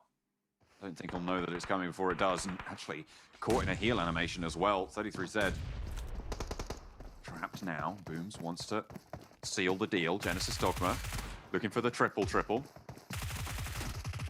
33Z, the obstacle right now. Satar has fallen. 33Z, last player for the team, and Booms falls. The flash goes the way of 628. With Booms getting eliminated, Genesis Dogma lose one of their crucial forward positions. Nickel, though, still in the circle. I said there was only one team that really figured out Sanhok, but I think MS Chumbury does have a shout into that one. But nade comes over the top from Rico Infinity team, and this is what makes this position so awkward, is if you have nades in hand, you have utility, playing on these rocks is so dangerous. Another nade comes from Ponzai. They're just burning away. Ponzai right in the fire. I don't think you're going to get away from that. DG13, they're looking for that res. The smoke bloomed. Rico Infinity team have been brutally efficient in this game, Blank. They've moved across so much ground. They take care of FaZe. They take care of this coastline as well. And everybody is bowing down before them right now. But, John, top 6 and DXavier are still in this one.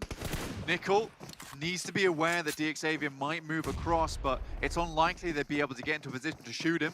He's in one of those very little awkward spots where it's basically a pixel standing point. 33Z, he knows where Prestiga is, but looks like they've got the idea as well. 6 teams remain. 8 eliminations already for 628. With MS Chonburi going pretty low, 628 will fall. The top 5 now for DXavier. This is brilliant news for them in their hopes to stay on up. And in fact, it might see them to be jumping up over Nova if they're lucky, who went down very, very early into this game, Blank. The differential might not be there, so the chase might be no longer between these two teams. Nova now at risk. And I think with DXavier holding on for so long, you know, it's happy days. It was a beginning situation which was so dire for DXavier, but they've managed to make this into a gift by dropping down into the water. Frankie should have heals on board, but this fight still rages on between MS Chonburi as well as the Rico Infinity team. I believe there is another healer out somewhere. I'm not exactly sure where, because we do have 5 teams. It's Nigma Galaxy, wherever they are. Of course it's Nigma Galaxy. You, Ralph, you scoundrel. Finally goes down. 4 teams now remaining in the mix of it. There's MS Chonburi getting cacophonies of bullets sent their way. NC2 falls, and now it's down to 3. 10 points guaranteed from placements to DXavier, as well as getting that elimination. Frankie will be spotted around this coastline, but will not be able to heal in the water. I would dive if I'm Frankie, because honestly, if Rico Infinity... Oh, I don't think he knows. He knows. Oh, he's been shot down as Rico Infinity team descends. And 3rd place for DXavier. It's great for them. Now Nickel, actually, with 2 players in the water, might be able to find a couple more points now. Does he have a nade? Can he pop it up over the top? SK Ton knows exactly where he is. Anas is down, but Prestigia is there. And I feel like there's not a lot you can do. Okay, SK, he just rises from the water. Rico Infinity team, and they deserved that win. They fought hard. They played it perfectly. But the story on everyone's minds, and certainly my mind right now, Blank, is DXavier's points in that last game. It is so close going into this final game. I think that if you are FaZe, you are absolutely demoralized going into Erangel. Rough times ahead. I think the more sad thing about it is if FaZe was in the circle where it ended, they're in a great position to make it happen. But regardless, no. They go down early. Rico Infinity team at their backs just caused them so many problems, and they got crunched between. I think for FaZe, you know, having that strong spot at the beginning actually was their downfall. It was crazy though. I actually thought the Genesis Dogma might get the triple on the cards there, considering that everyone else on Rico Infinity team was low. So you might have been able to heal up in those final circles and just get the win that way. But SK Ton, you know, creeps up like a water beast from the depth and stabs him in the back. Yeah, I don't think he was expecting another player to be down there. But you're right, it did look a little bit dicey. I mean, if he'd have had a nade, he could have just popped it up the top and maybe been able to do something. But either way, great result for Genesis Dogma. Even better for Rico Infinity team. Both of these 2 teams were safe though, Blank. So DXavier coming in 3rd. Nets themselves, I think, 11 points. I think they had 1 elim in that last game. So they should be fairly close to what Nova were able to achieve after that fight over in Painan, getting wiped out by Nigma Galaxy on the approach. Yeah, it's huge news for DXavier. Now, I've had a cheeky look at the standings, John. I'm not going to talk about them though, because actually it's quite interesting. I'll leave that to the desk. But it's close. I'll put it that way. It's very, very close. I'm excited. I'm excited. Blank, you know what numbers do to me. I do, yeah. I'm so ready. I'm so ready. Catnip for a cat. We were talking about where the bubble was going to be for so long, and we were saying, 150 to 190. That was my sort of estimate. I think Imperium had an estimate of 180 plus or minus 10. That was sort of his, You're all wrong. His ballpark. This is a statistically anomalous result. This is number defying right now to be on the bubble at such a high points total. We have not seen this in any tournament of this format. This Super Weekend format has not had this high of a bubble ever. It's all got one game left to play. Let's head back over to the desk. Records are made to be broken, it seems, or at least statistical predictions, as we see here. It's coming down to the final match, and well, Nova fighting against BTR early, guys. Obviously, we could talk a lot about Recon Infinity Team taking a victory here with 27 points, but we really have to keep our attention to what happened with Nova and BTR there. Yeah, Nova decided to commit, BTR decided to also commit, and they got 3 limbs. It was looking good for Nova until Nigma Galaxy decided to third party. And I don't know what you think, Tarzan. I think that was intentional for them. I agree. If you could try and get rid of them, just third party the fight when it ends. Like, that's the perfect time to go for it.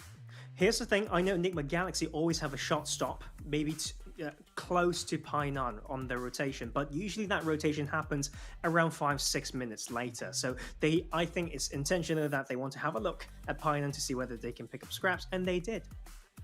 What's so confusing is why, like, I think we talked about it a little bit, but like, why is Nova being so stubborn here? They're putting themselves now in a position where they might not qualify.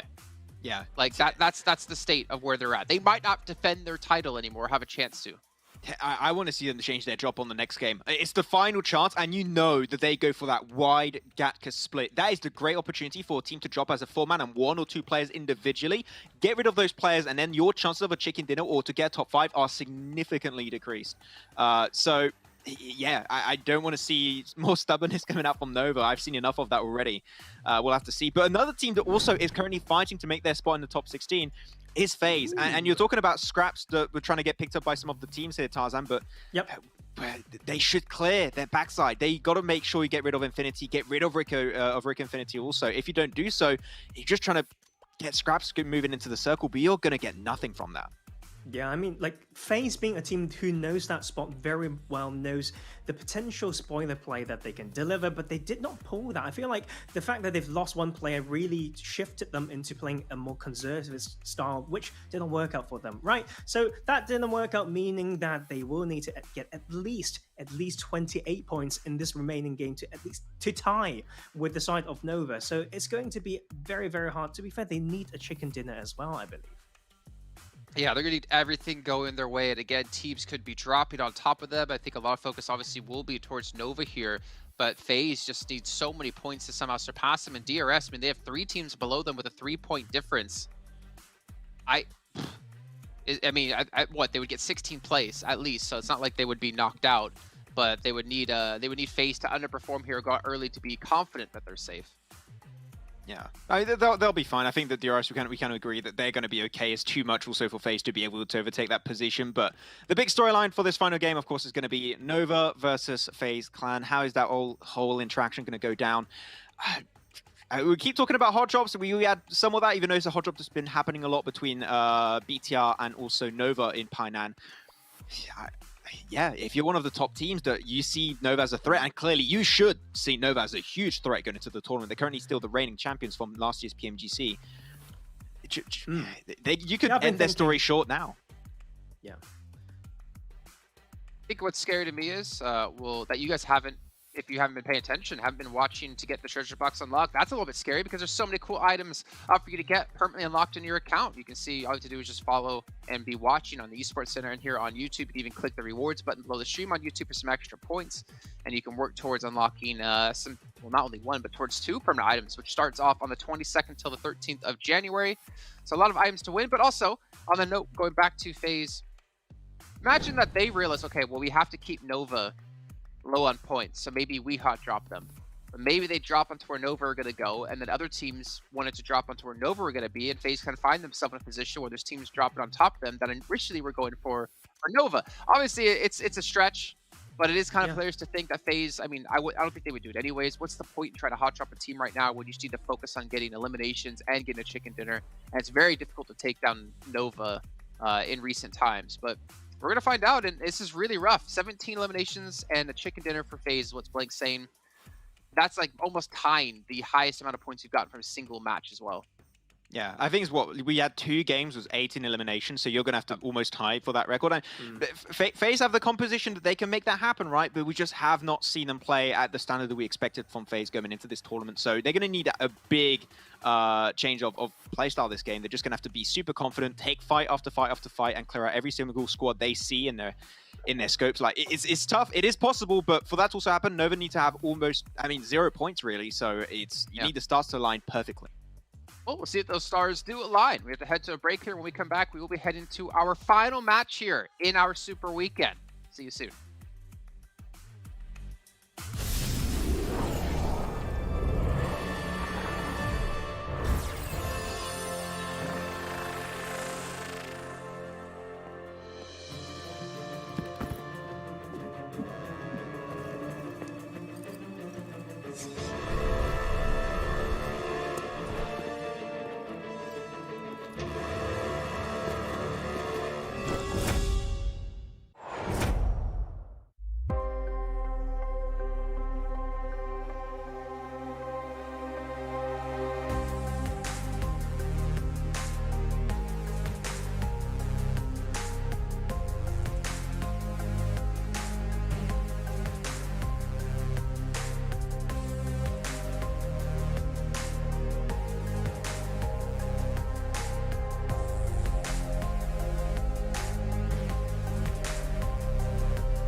I saw the first light, the first steps.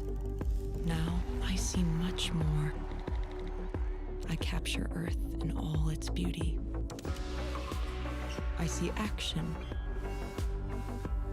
I see drama. And I see it in the finest detail.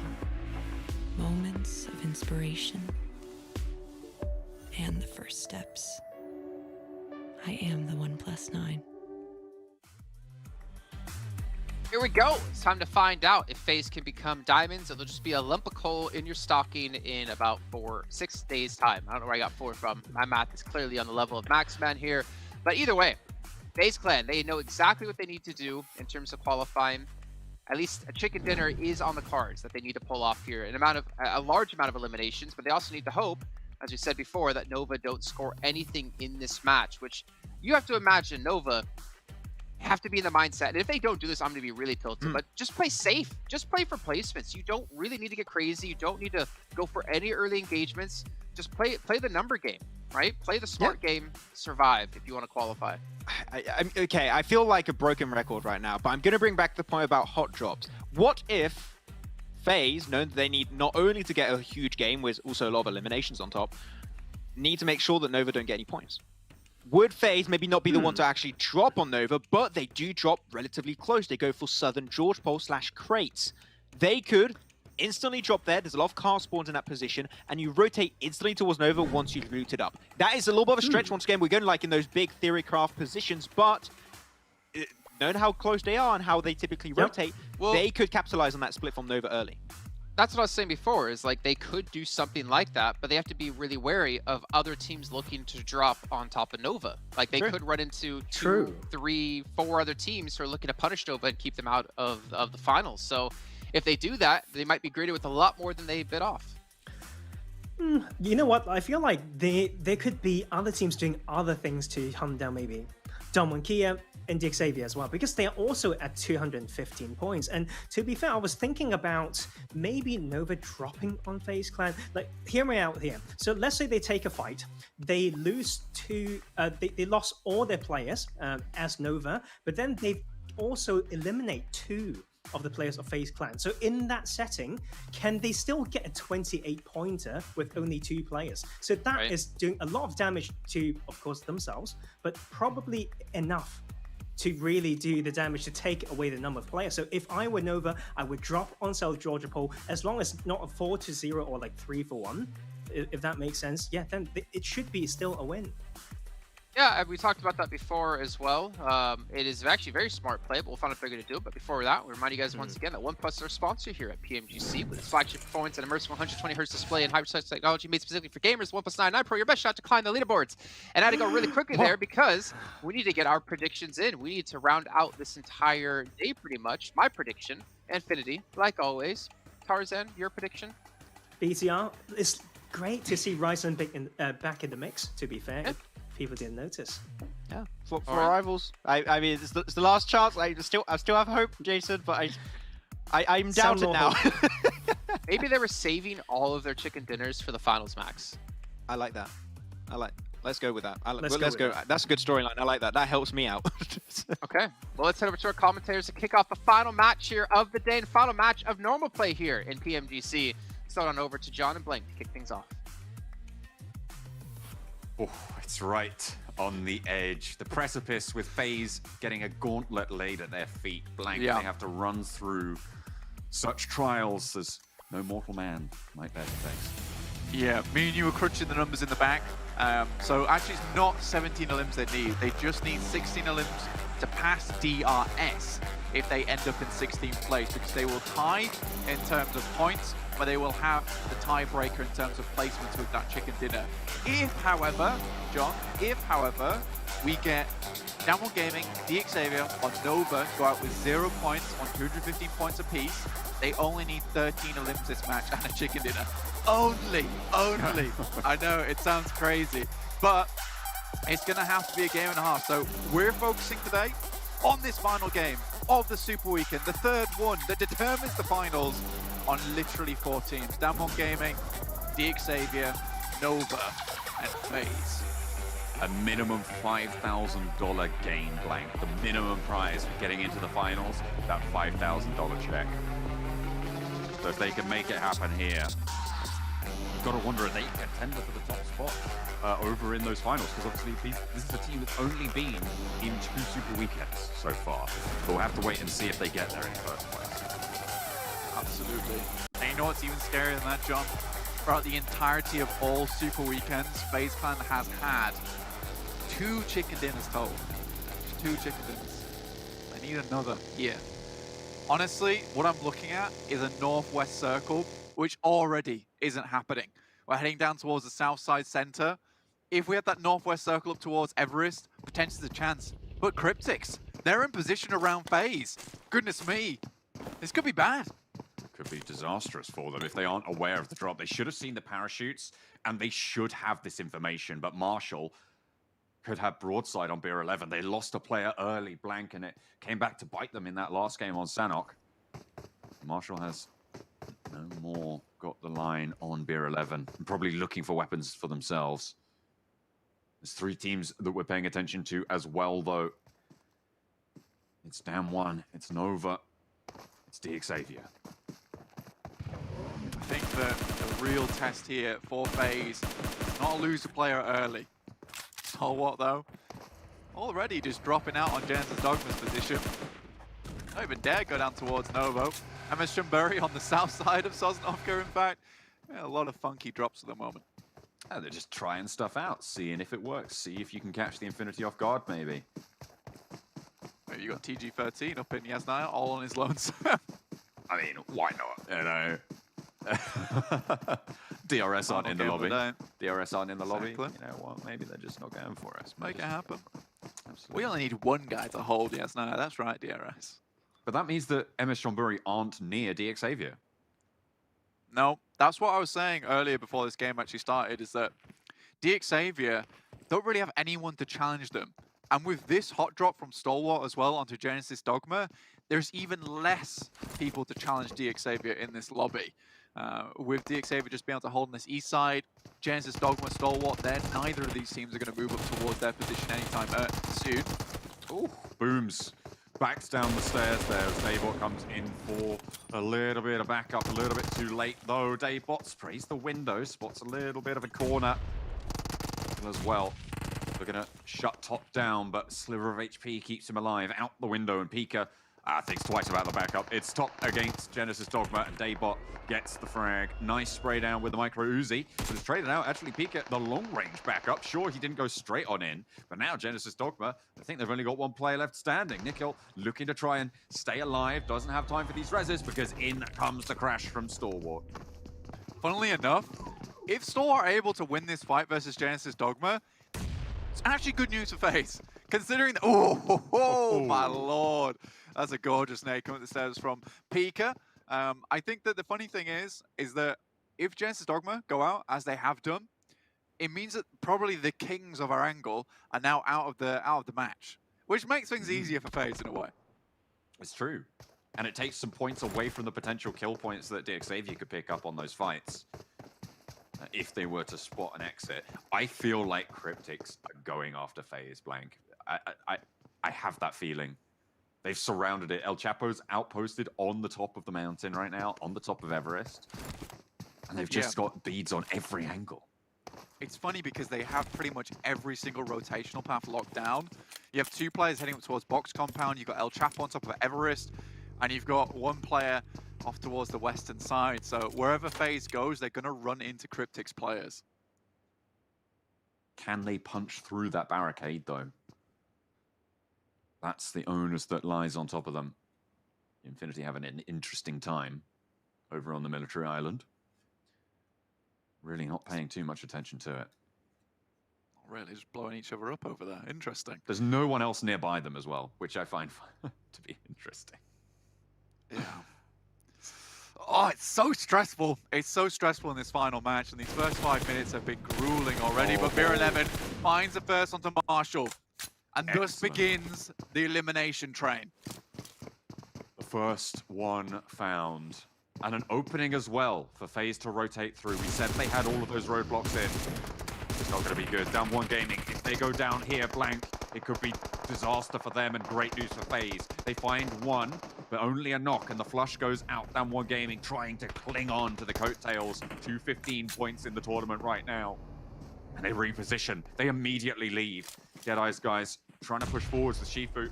The nade finds damage, but nothing more. If Down One Gaming go out here, that drops the elimination total for FaZe just down to 13. So they don't have to have that much of a blast-out match anymore, but it's still a blast-out match nonetheless. The top of Potato Hill here, it's contested territory, and DXavier might also come into the fray. It's the battle for the bottom at the moment as Deadeye's guys, they're sending up. They want this fight. They want to go in. They want to find those kills. They know Sung's there. Darula goes down, and Shifu goes down as well, but it's traded out for one. Sung, Fabian atop the hill. They find a kill, and that brings them a point. And one step further away from FaZe's ever marching kill count. They are just on the precipice, but they still have Deadeye's guys to deal with. Right, Boy takes a huge amount of damage, but Fabian's making it look easy. Now it's up to Race. Make this happen. No, they can't get it done. And 4 points for Dam 1. That puts them up and over the top of DRS Gaming. They are safe now, Blank. Dam 1 Gaming, they can breathe a sigh of relief. It's over. It's finished for them. They're in the finals. Goodness me. Now, just DXavier and Nova to take a look at, because Down One Gaming, they've stamped their ticket. It might not be the elimination train, but they're on the finals train. Nova still no eliminations. DXavier, no eliminations. The only hopes now for FaZe, really. I mean, unless they can really start to fire out fast. Look at the number of players stacking up on the north side. Blank. If FaZe get these spray downs, it could be a massive amount of kills coming their way. Oh, it's that chicken dinner, which is the real difficulty. 4 rivals, Cryptics and Rico Infinity team. Cryptics hit a massive one over to 4 rivals, though, taking the majority of them down, but I think that's Cryptics now out. Yeah, they are eliminated. You can see them grayed out at the bottom there. 0 points as well. Not really at risk at this stage. They are up and over DRS. And really the only team that can jump up into top 16 is FaZe. And only one team will slide down beneath them. It's DRS. So they're okay for now. But we're still watching out for any funny business. Anything at all. Anything that comes through. I'm going to take a look at here. Quickly take a last look over towards Nova once again. Checking out where they're going. They're around Pachinki's side. Oh, goodness me. A Sosnovka finish of all things. That's a test. That is a test for FaZe. They're going to have to move, likely going to have to cross. Where do they go? Do they try and send for Ferry Pier in this situation? It's... Oh, man. I feel for the guys. You've got to feel for the guys at this point in time. It is stressful, to say the least.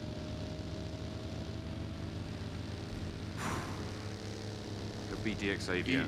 It could be DXavier going down as well on these crossings. You have to think that Nova now coming up to close position with Infinity. They're familiar with this bridge, but going the other way around, unfortunately, they've already crossed. And now they're having to go back. Order picks up a kill. Is that a point going over towards Nova? Not the flush just yet, but they are going to get it. And there we go. With that point, that leaves DXavier as the last bastion. The last hope for FaZe. 4 Rivals and Rico Infinity team still going at it. FaZe moving down towards 6 to 8's position on Quarry side. Like I said, looking to move towards Ferry Pier. 45 remaining in the lobby. Already 13 teams we're down to. That's me. Out in the blue for done, trapped behind this. 2 players from 4 Rivals. Still standing. That could be good. That looks on target, and it's perfectly placed, but it's traded out. The arc was already in. Anas now, 1 versus 1 versus Femburu. Rico Infinity team and 4 Rivals, both of whom already secured themselves that place in the finals. And the res, trying to get the res for Pemburu. I mean, this might be smart. Anas has to spend the time. Some Molotovs upstairs. Just a waste time for them. 4 Rivals sitting on top. It's a nice little cheeky position. Got a bit of information. Pemburu, though. Oh my goodness me! Both so low at this point in time. The flying man. Spicy. Pemburu out the window, gets that first aid off, and Ash has to do a similar thing. Fidan spotted out, knows exactly where Pemburu is, can get the flush here, and Anas now drops down. It's his turn to fly from the eaves. Not going to be able to find it just yet. Looking to reposition, and up top, Pemburu finds the garage. Okay, I'm looking at the map right now, John, and this is stressful. You can see it down your bottom right. Yeah. FaZe up in vehicles, but 6 to 8 are waiting for them on the other side. So I think for FaZe, for the safest push, will be go down towards the south side of the map rather than hitting that western coastline. 6 to 8 can take shots though. Pemburu takes down Anas to finish that one out. But already, the vehicle is blown up. 6 to 8 find some shots, and now they're all in the water. They got to swim this one through. And 6 to 8, they have eyes on. Luckily, Venturas is on a forwards position now, right? He can start to get up onto that mainland and potentially isolate some sort of area. But directly towards 6 to 8. Oh, this is not fun. This is not fun for FaZe. And this is their last chance. If FaZe go down, blank, there is no team that can change which 16 teams are going into these finals. They need those 4 members alive. I don't know how they do this. I think Vin Torres has to have the play of his lifetime, honestly, to get into this. Yu Yang is out of the way, but Vin Torres needs to get eyes on this position. Otherwise, it's game over for FaZe. DXavier have managed to make that crossing as well as the circle goes out to DXavier. Oh dear. FaZe have had a horrible set of circles to deal with now. Luckily for Vin Torres, there's only 2 players here, but Yu Yang, he's coming back. And Tony K is most likely going to die here. He took the brunt of the damage from that vehicle explosion. I don't think he survives this. And remember, not only do FaZe need to get into the final, they need to get the chicken dinner, they need a massive kill count as well. Nova, look at a Kareen across, and actually spreading out wide there. Got Tunny not really getting the spray down, not getting it good in either. King falls to the off angle from Mela, and everybody else from Infinity picking up the pieces. God Tunny didn't get the first, but by God did the rest of the team pick up the second and third. Nova, if they go down, it's still fairly good for FaZe because it means that, you know, it's that 216 point mark, but Paraboy looking for another in God Tunny. If they can get these extra defeats on, if they can get more points, that keeps that barrier all the more out of reach for FaZe. We're out in the blue and swimming now. I don't even know what they're thinking they're going to do, but blank, I feel like we've just found our top 16. They head back to Ferry Pier. They're going to try and walk it in, perhaps across the mainland. Oh God, it is going to be a long, long search to get in, and Sunan still playing outpost on that western side. God, it's awful. It is really awful stuff at the moment. Ventura is really the only player that's made it in for FaZe, but I don't think he can carry the rest of his team on his back. He needs the rest of the team to come in. They should have some meds. They haven't really been in too much conflict now, Blank. So they might be okay for just a little bit. It's still Zone 3. They will have a little bit of onus on them, sure, but they've got to get away. Paraboy as well, getting out, trying to leave for Nova. Only one elim still. And Jimmy's going to get flushed here. Godtani going to do the deed, but Paraboy had to send back to the mainland. He moved out. Fear 11's in a car. I don't know where they think they're going to rotate to. Maybe they can send it across and try and get through on the water side. But FaZe have been blocked out at every single turn. And they need the kills. They might even be able to get across this bridge, but Godtani's still there. As he's mounted up and started moving, Tony K making the death march. He's in now. This is perfect timing. Oh no, he's moving at just the right time. You're right, Blank. Godtani actually getting away. Tony K can regroup with Ventores on the south side here. He's low HP, needs to stop and heal up. C block might be the position to go for. One first aid kit available to him, but he needs to get into this circle. Good positioning around the side. Just about rolls it in. 6 to 8 behind them, though. I think that's the big problem. In come the rest of FaZe, though. Look at that. The regroup is in. The Infinity are going to know Tony K's here, but they are in with at least a chance of this fight. Ventures has been laying the ground. They know there's no one behind them. They can full face towards the Infinity. And this is a challenge. The top dogs in the lobby. FaZe with the tournament on the line. Can they stand tall here, Blank? It's just all healing. You can feel the desperation from this team to make it in. Logan's coming up the top side, and they're fully brunt out. MR5 goes down off in the distance. Ventores tries to go forward. Oh my goodness me. Paraboy is out, and that lowers the points threshold, sure. Down to 14 elims now that FaZe need, and the chicken dinner with 3 players alive and locked horns with the Infinity. I think it might be too much to ask. Ventores also goes down to Liquid. Now just 2 players for FaZe. Tony K, Beer 11. If there was ever a duo to do it, this is them. But what is there to do? And with the Xavier racing away, these sights have to be set on Nova's position. The fact that Nova are even at risk is insane. Blank. It is absolutely incredible. I think they managed to actually get another placement point with that finish as well. So it will actually be 14 elims total. 214. 4 FaZe. 214 points, right? Yep. So oh wait, more than that. Yeah, it's 216 for them. So for FaZe, it is 14 eliminations and a chicken dinner. With 2 players with only 1 already, that is a tall task to begin with. 26 players left in the lobby, -2, 24. Out of the 24 players, FaZe has to kill 14 of them. They've got 1 elim, so make that 13, Blank. It's a little bit more doable, right? Oh my god. A little bit. Oh no. But they're not in a position to get these kills just yet. They need to sweep up and take on the Infinity to their northern side and pick off these kills against Bigatron. And Xavier are holding out. It's looking almost impossible now. It has done It's for a sad while. because they're being stymied purely by the player count left in the lobby. That is what's causing them problems. It's not the fact that they don't have a chance for a chicken dinner. It is the fact that there is not enough eliminations available to them to make it. It's moving that way, certainly. Oh, God. Yeah. They fought so hard, and this is the worst possible circle that they could have asked for. Starting in North George, with an East Military Island finish on such a difficult cross, when you know that bridge is contested, I mean, it's heartbreaking. It's heartbreaking for FaZe and FaZe fans right now. Absolutely. Xavier still with 4 alive as well, so they're looking to see themselves in a strong position. 19 players. I think it's impossible. I think it is genuinely impossible. 216, I think, is the total that 217. I think Nova will have got with their placement finish. They went. Did they go down in 11th? I think they get a point. No, yeah, the scoring's on the side of the screen. They are correct, John. Don't worry. Yeah, but you get a point for finishing, and they had an elimination before that, and you get a point for finishing there.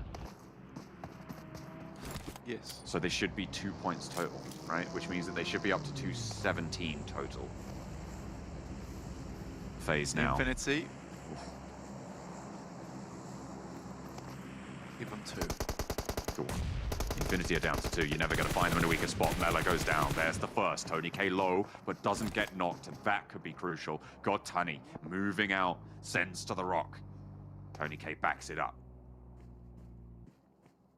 12 more to go. 4 phase, but DXavier with 4 players still alive. That is the real mountain to pass. I think that you need teams to clash against one another. But the alive count is just dropping. That's it. I think that's it. It's over. It's done. It's not possible anymore. And FaZe will not be making it through to the finals, despite making it so far here in their last match through probably the most difficult scenario, making it back to Ferry Pier, across the bridge, here and back again for FaZe. Yet it's not enough. Over the top of the hill.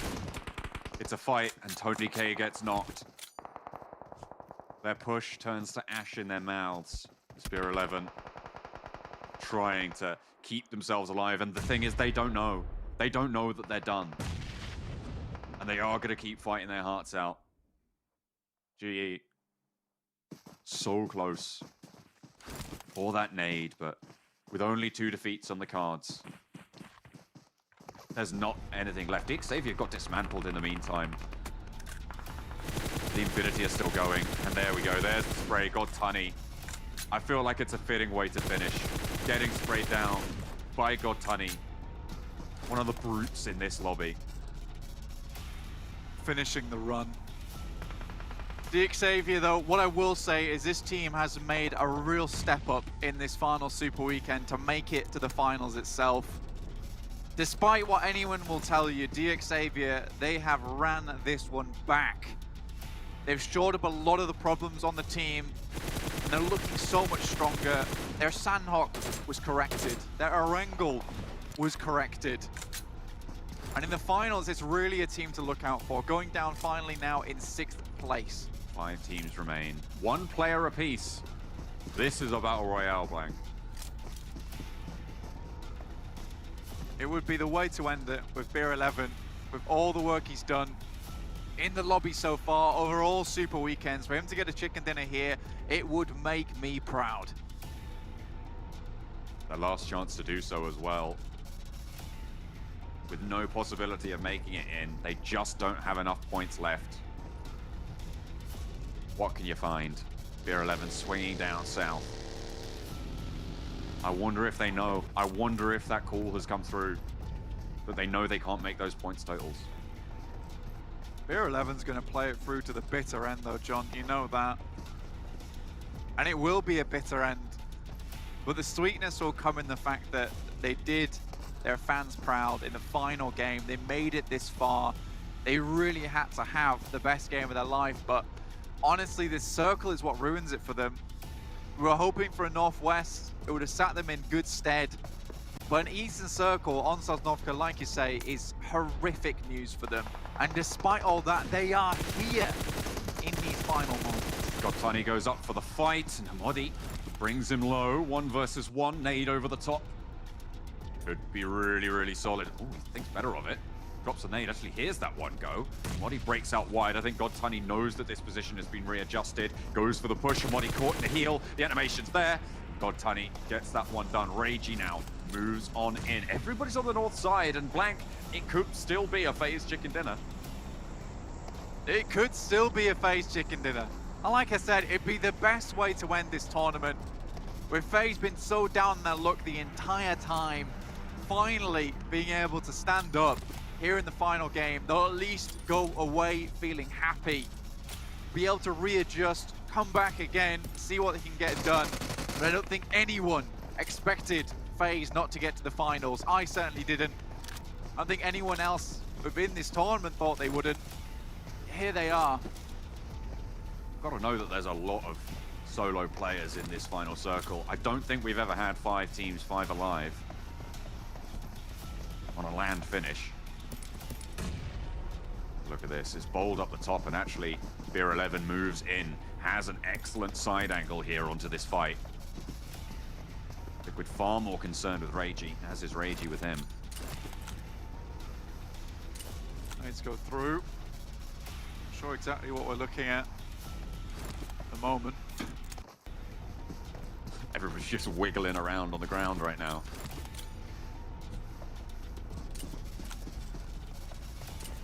But it's down to the wire. Nades move through. Ragey up and about into action. Liquid for Bigatron. The first to face, but Beer 11 is crawling ever forwards to his inevitable doom. But they're looking to go out in a blaze of glory. The fall in the Phoenix's ash. What a way to go out if they can make it.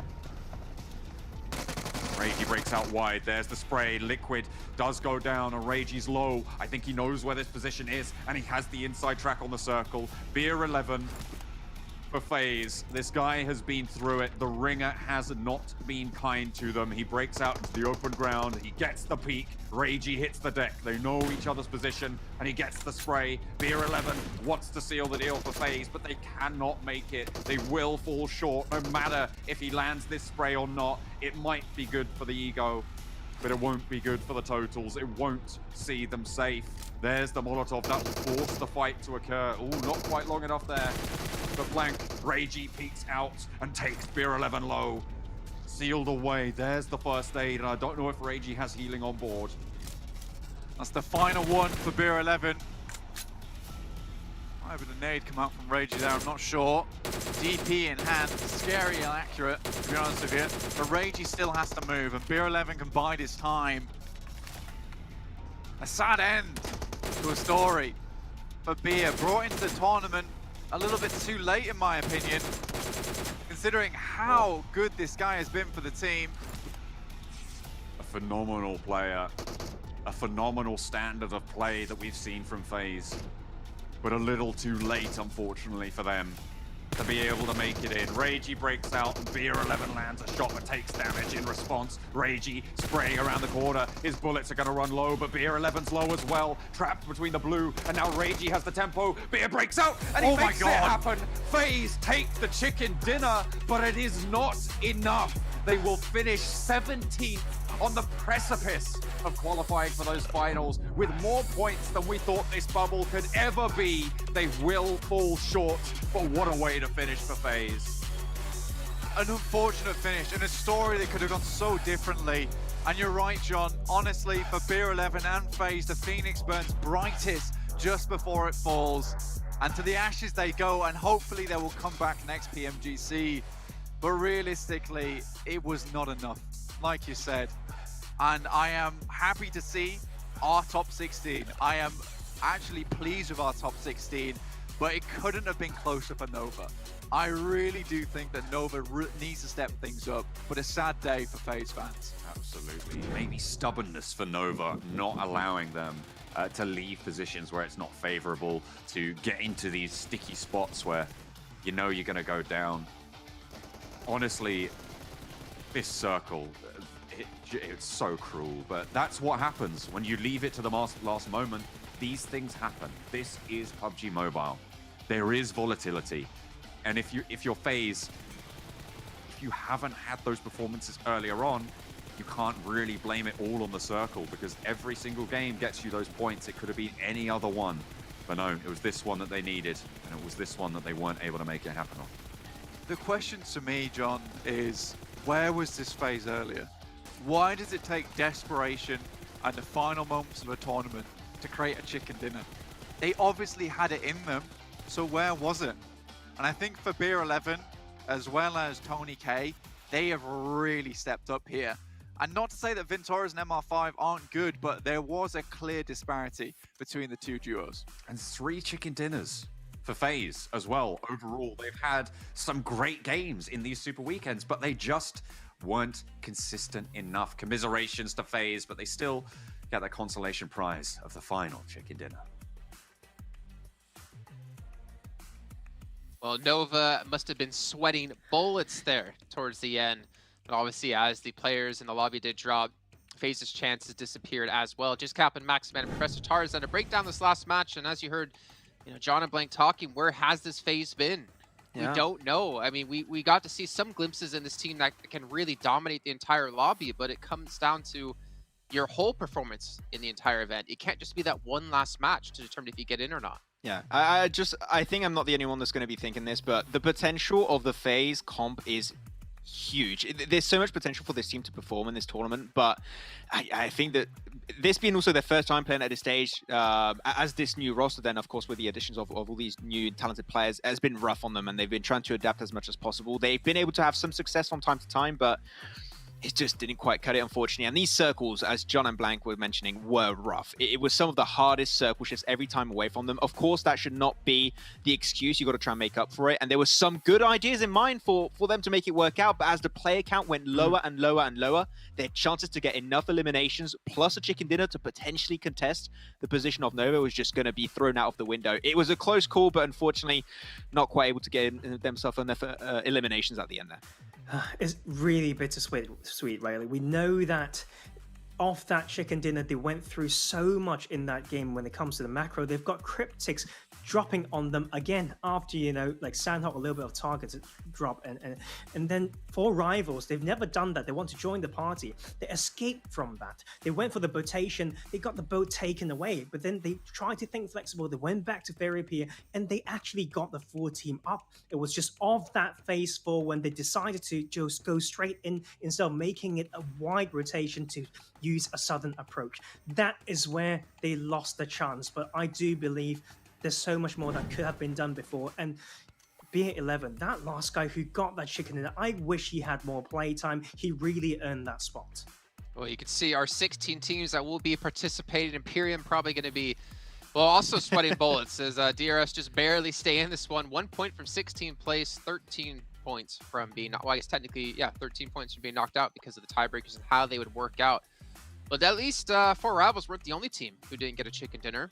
Them and DRS, out of the entire event of every team who's participated in the Super Weekend, those are the only 2 teams unable to close out a match. But also, we got to talk about Infinity at the very top of the table, 97 points in the lead.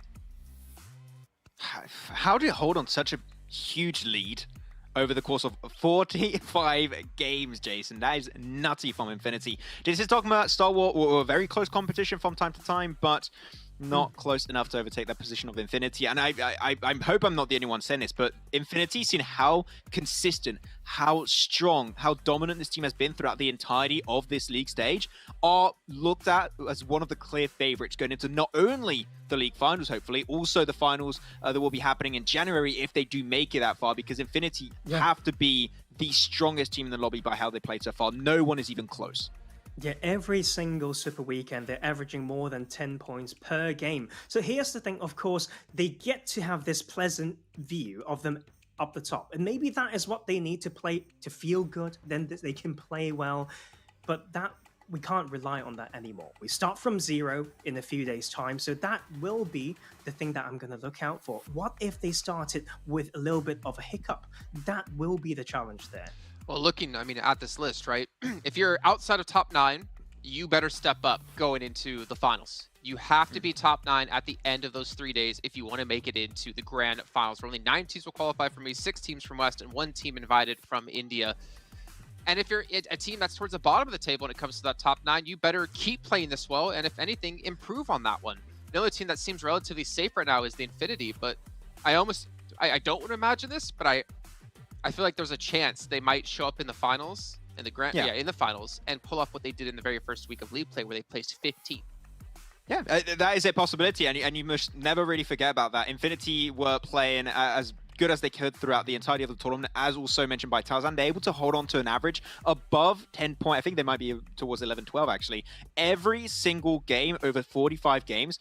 If they even just remotely stay close to that average, top 9 is a breeze for them going into the league finals. That is going to be so easy for them to execute. But looking at the Super Weekend elimination ranking, 70 eliminations between God Turney and Newsy from the same team, by the way. Like, come on, these guys are cracked. 140 points between the two players. And our cutoff was 217. Like, just the 2 players. I think I almost want to say just the eliminations that Infinity had might have been enough to qualify them, or relatively close to it. Let's have a look. I think we have the stats right here. So 237 eliminations. 217 was Nova, so they would have qualified just from elims alone. Insane. Wait, you said 234? 237. 237. So they would have been 9th or 11th place. DRS as well. Yes. They would have been 11th place just off of limbs. That's how insane they were. The numbers speak for themselves. It's just impressive. The fact that they get himself such a strong average every single time. So huge respect to Infinity. I mean, we expect big things from these guys into the league finals, and hopefully we expect them to also make it to the grand finals at the end of the event. But Daybot has been the rising star throughout the entirety of this PMGC league stage, I would say here, Jason. Jensen Dogma didn't start off really strong. You know, we had some hardships with them at the start, but they've improved on every singular aspect of their gameplay in terms of how they rotate, how they approach the macro of every single game, and how they take those fights and how they control the late game to make sure they secure those wins, getting himself a total of 4 chicken dinners throughout the tournament. Like, Genesis Dogma, in my eyes, for one of the top teams, has improved significantly. And if they can play at this level right out of the gates in the finals, I would love to see them potentially contest that first place away from Infinity. Oh man, I mean, like, they're on track to win the whole thing at this rate. I mean, again, like, we can never overstate how hard these lobbies are. These are the cream of the crop, the best teams in East, and yet they still almost had a 100-point lead over everyone else. They were still that consistent. They still got this many eliminations, just really showing this is the threat going into finals. Obviously, things will change up a little bit since it is a shorter format, but we can see here again the teams who have qualified, and you know, overall, like Blank and John were saying, relatively happy. I think one of the biggest things that stands out to me that makes me the happiest is the fact that we had Japan come back with reject after Bluebees last year, not make it into, you know, the grand finals. They're able to show they've definitely taken this year of time and improved. There's a lot on the plate right now, I think, like, for this team. The style that they've played were practically their own style.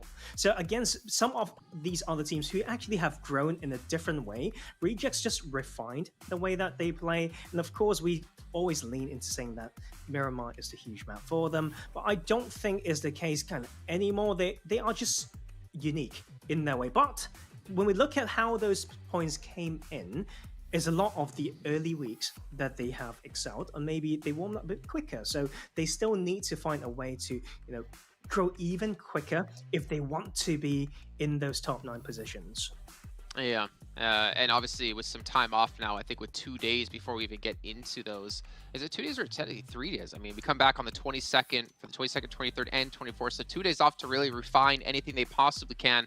Now, you guys at home, remember, we still have the treasure boxes happening. This first one will end off in 2 days' time before we get into the finals. So you got to be watching within the Esports Center over on YouTube. You can even click the rewards link or the rewards button under the stream here for some extra points. And then starting the 22nd, when we do get into the finals, we'll be having a second treasure box where you get even more permanent items unlocked for your account, even some special rewards in this one as well.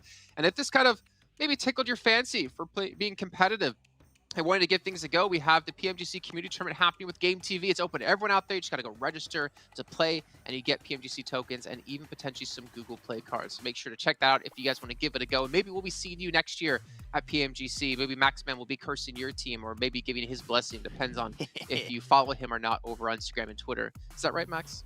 I think that's how it works. Yeah, it's a good way to cancel the curse. RQ didn't do it last year. So that's how it goes. Does Team Secret follow you now? I have to check. I'm not sure, actually. We'll have to be careful. Probably. They'll have to be careful. No, I'm just kidding. Tarzan, why don't you give us a quick little recap before we end things off, before we do send it to, you know, a 2-day break. Any final thoughts? So, yeah, final thoughts would be the preparation that they have to do in these coming few days. Obviously, we've seen some plays that are different today because some of the teams are doing it because they were they've got no pressure, right? They're already qualified. So does that shake things up? Will that mess up the usual style? That is the question to ask. And we still think it's going to be very, very fresh. Of course, the sight of everyone starting from zero will be very new for some of these teams. So we are just coming in with an open mind. Okay. All right, Max. I'm really happy with how this league stage finished. I think a lot of people were saying that there's going to be another Chinese domination, which we are very far away from that. Let's not forget league stage from last PMGC. It was won by 4 Angry Men. This time around, we got Infinity, Genesis, Dogma, Stalwart doing really good. So I'm happy to see some top teams dominating the league stage. But the Nova prank's got to end, man. From the World Champions, we expect better than qualifying barely in 16th position. So I want to see Nova ready to go in the league finals here.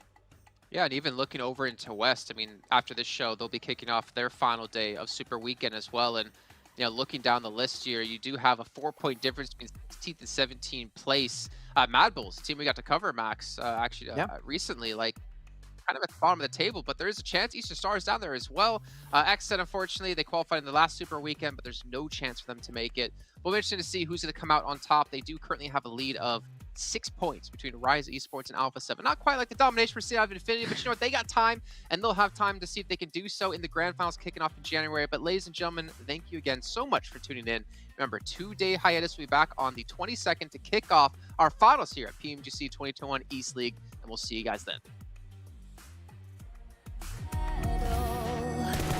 Tells our story of survival. The challenge will never be over. This is the race, it's not the end. Can't see what's written tomorrow. Some call it fate, but one thing I know, this time I will be in control. I'm caught in the fray, but we'll survive the battle. One for glory. All our brothers and now feel the fire. We're conquerors, never back down. The battle tells our story of survival. The challenge will never be over.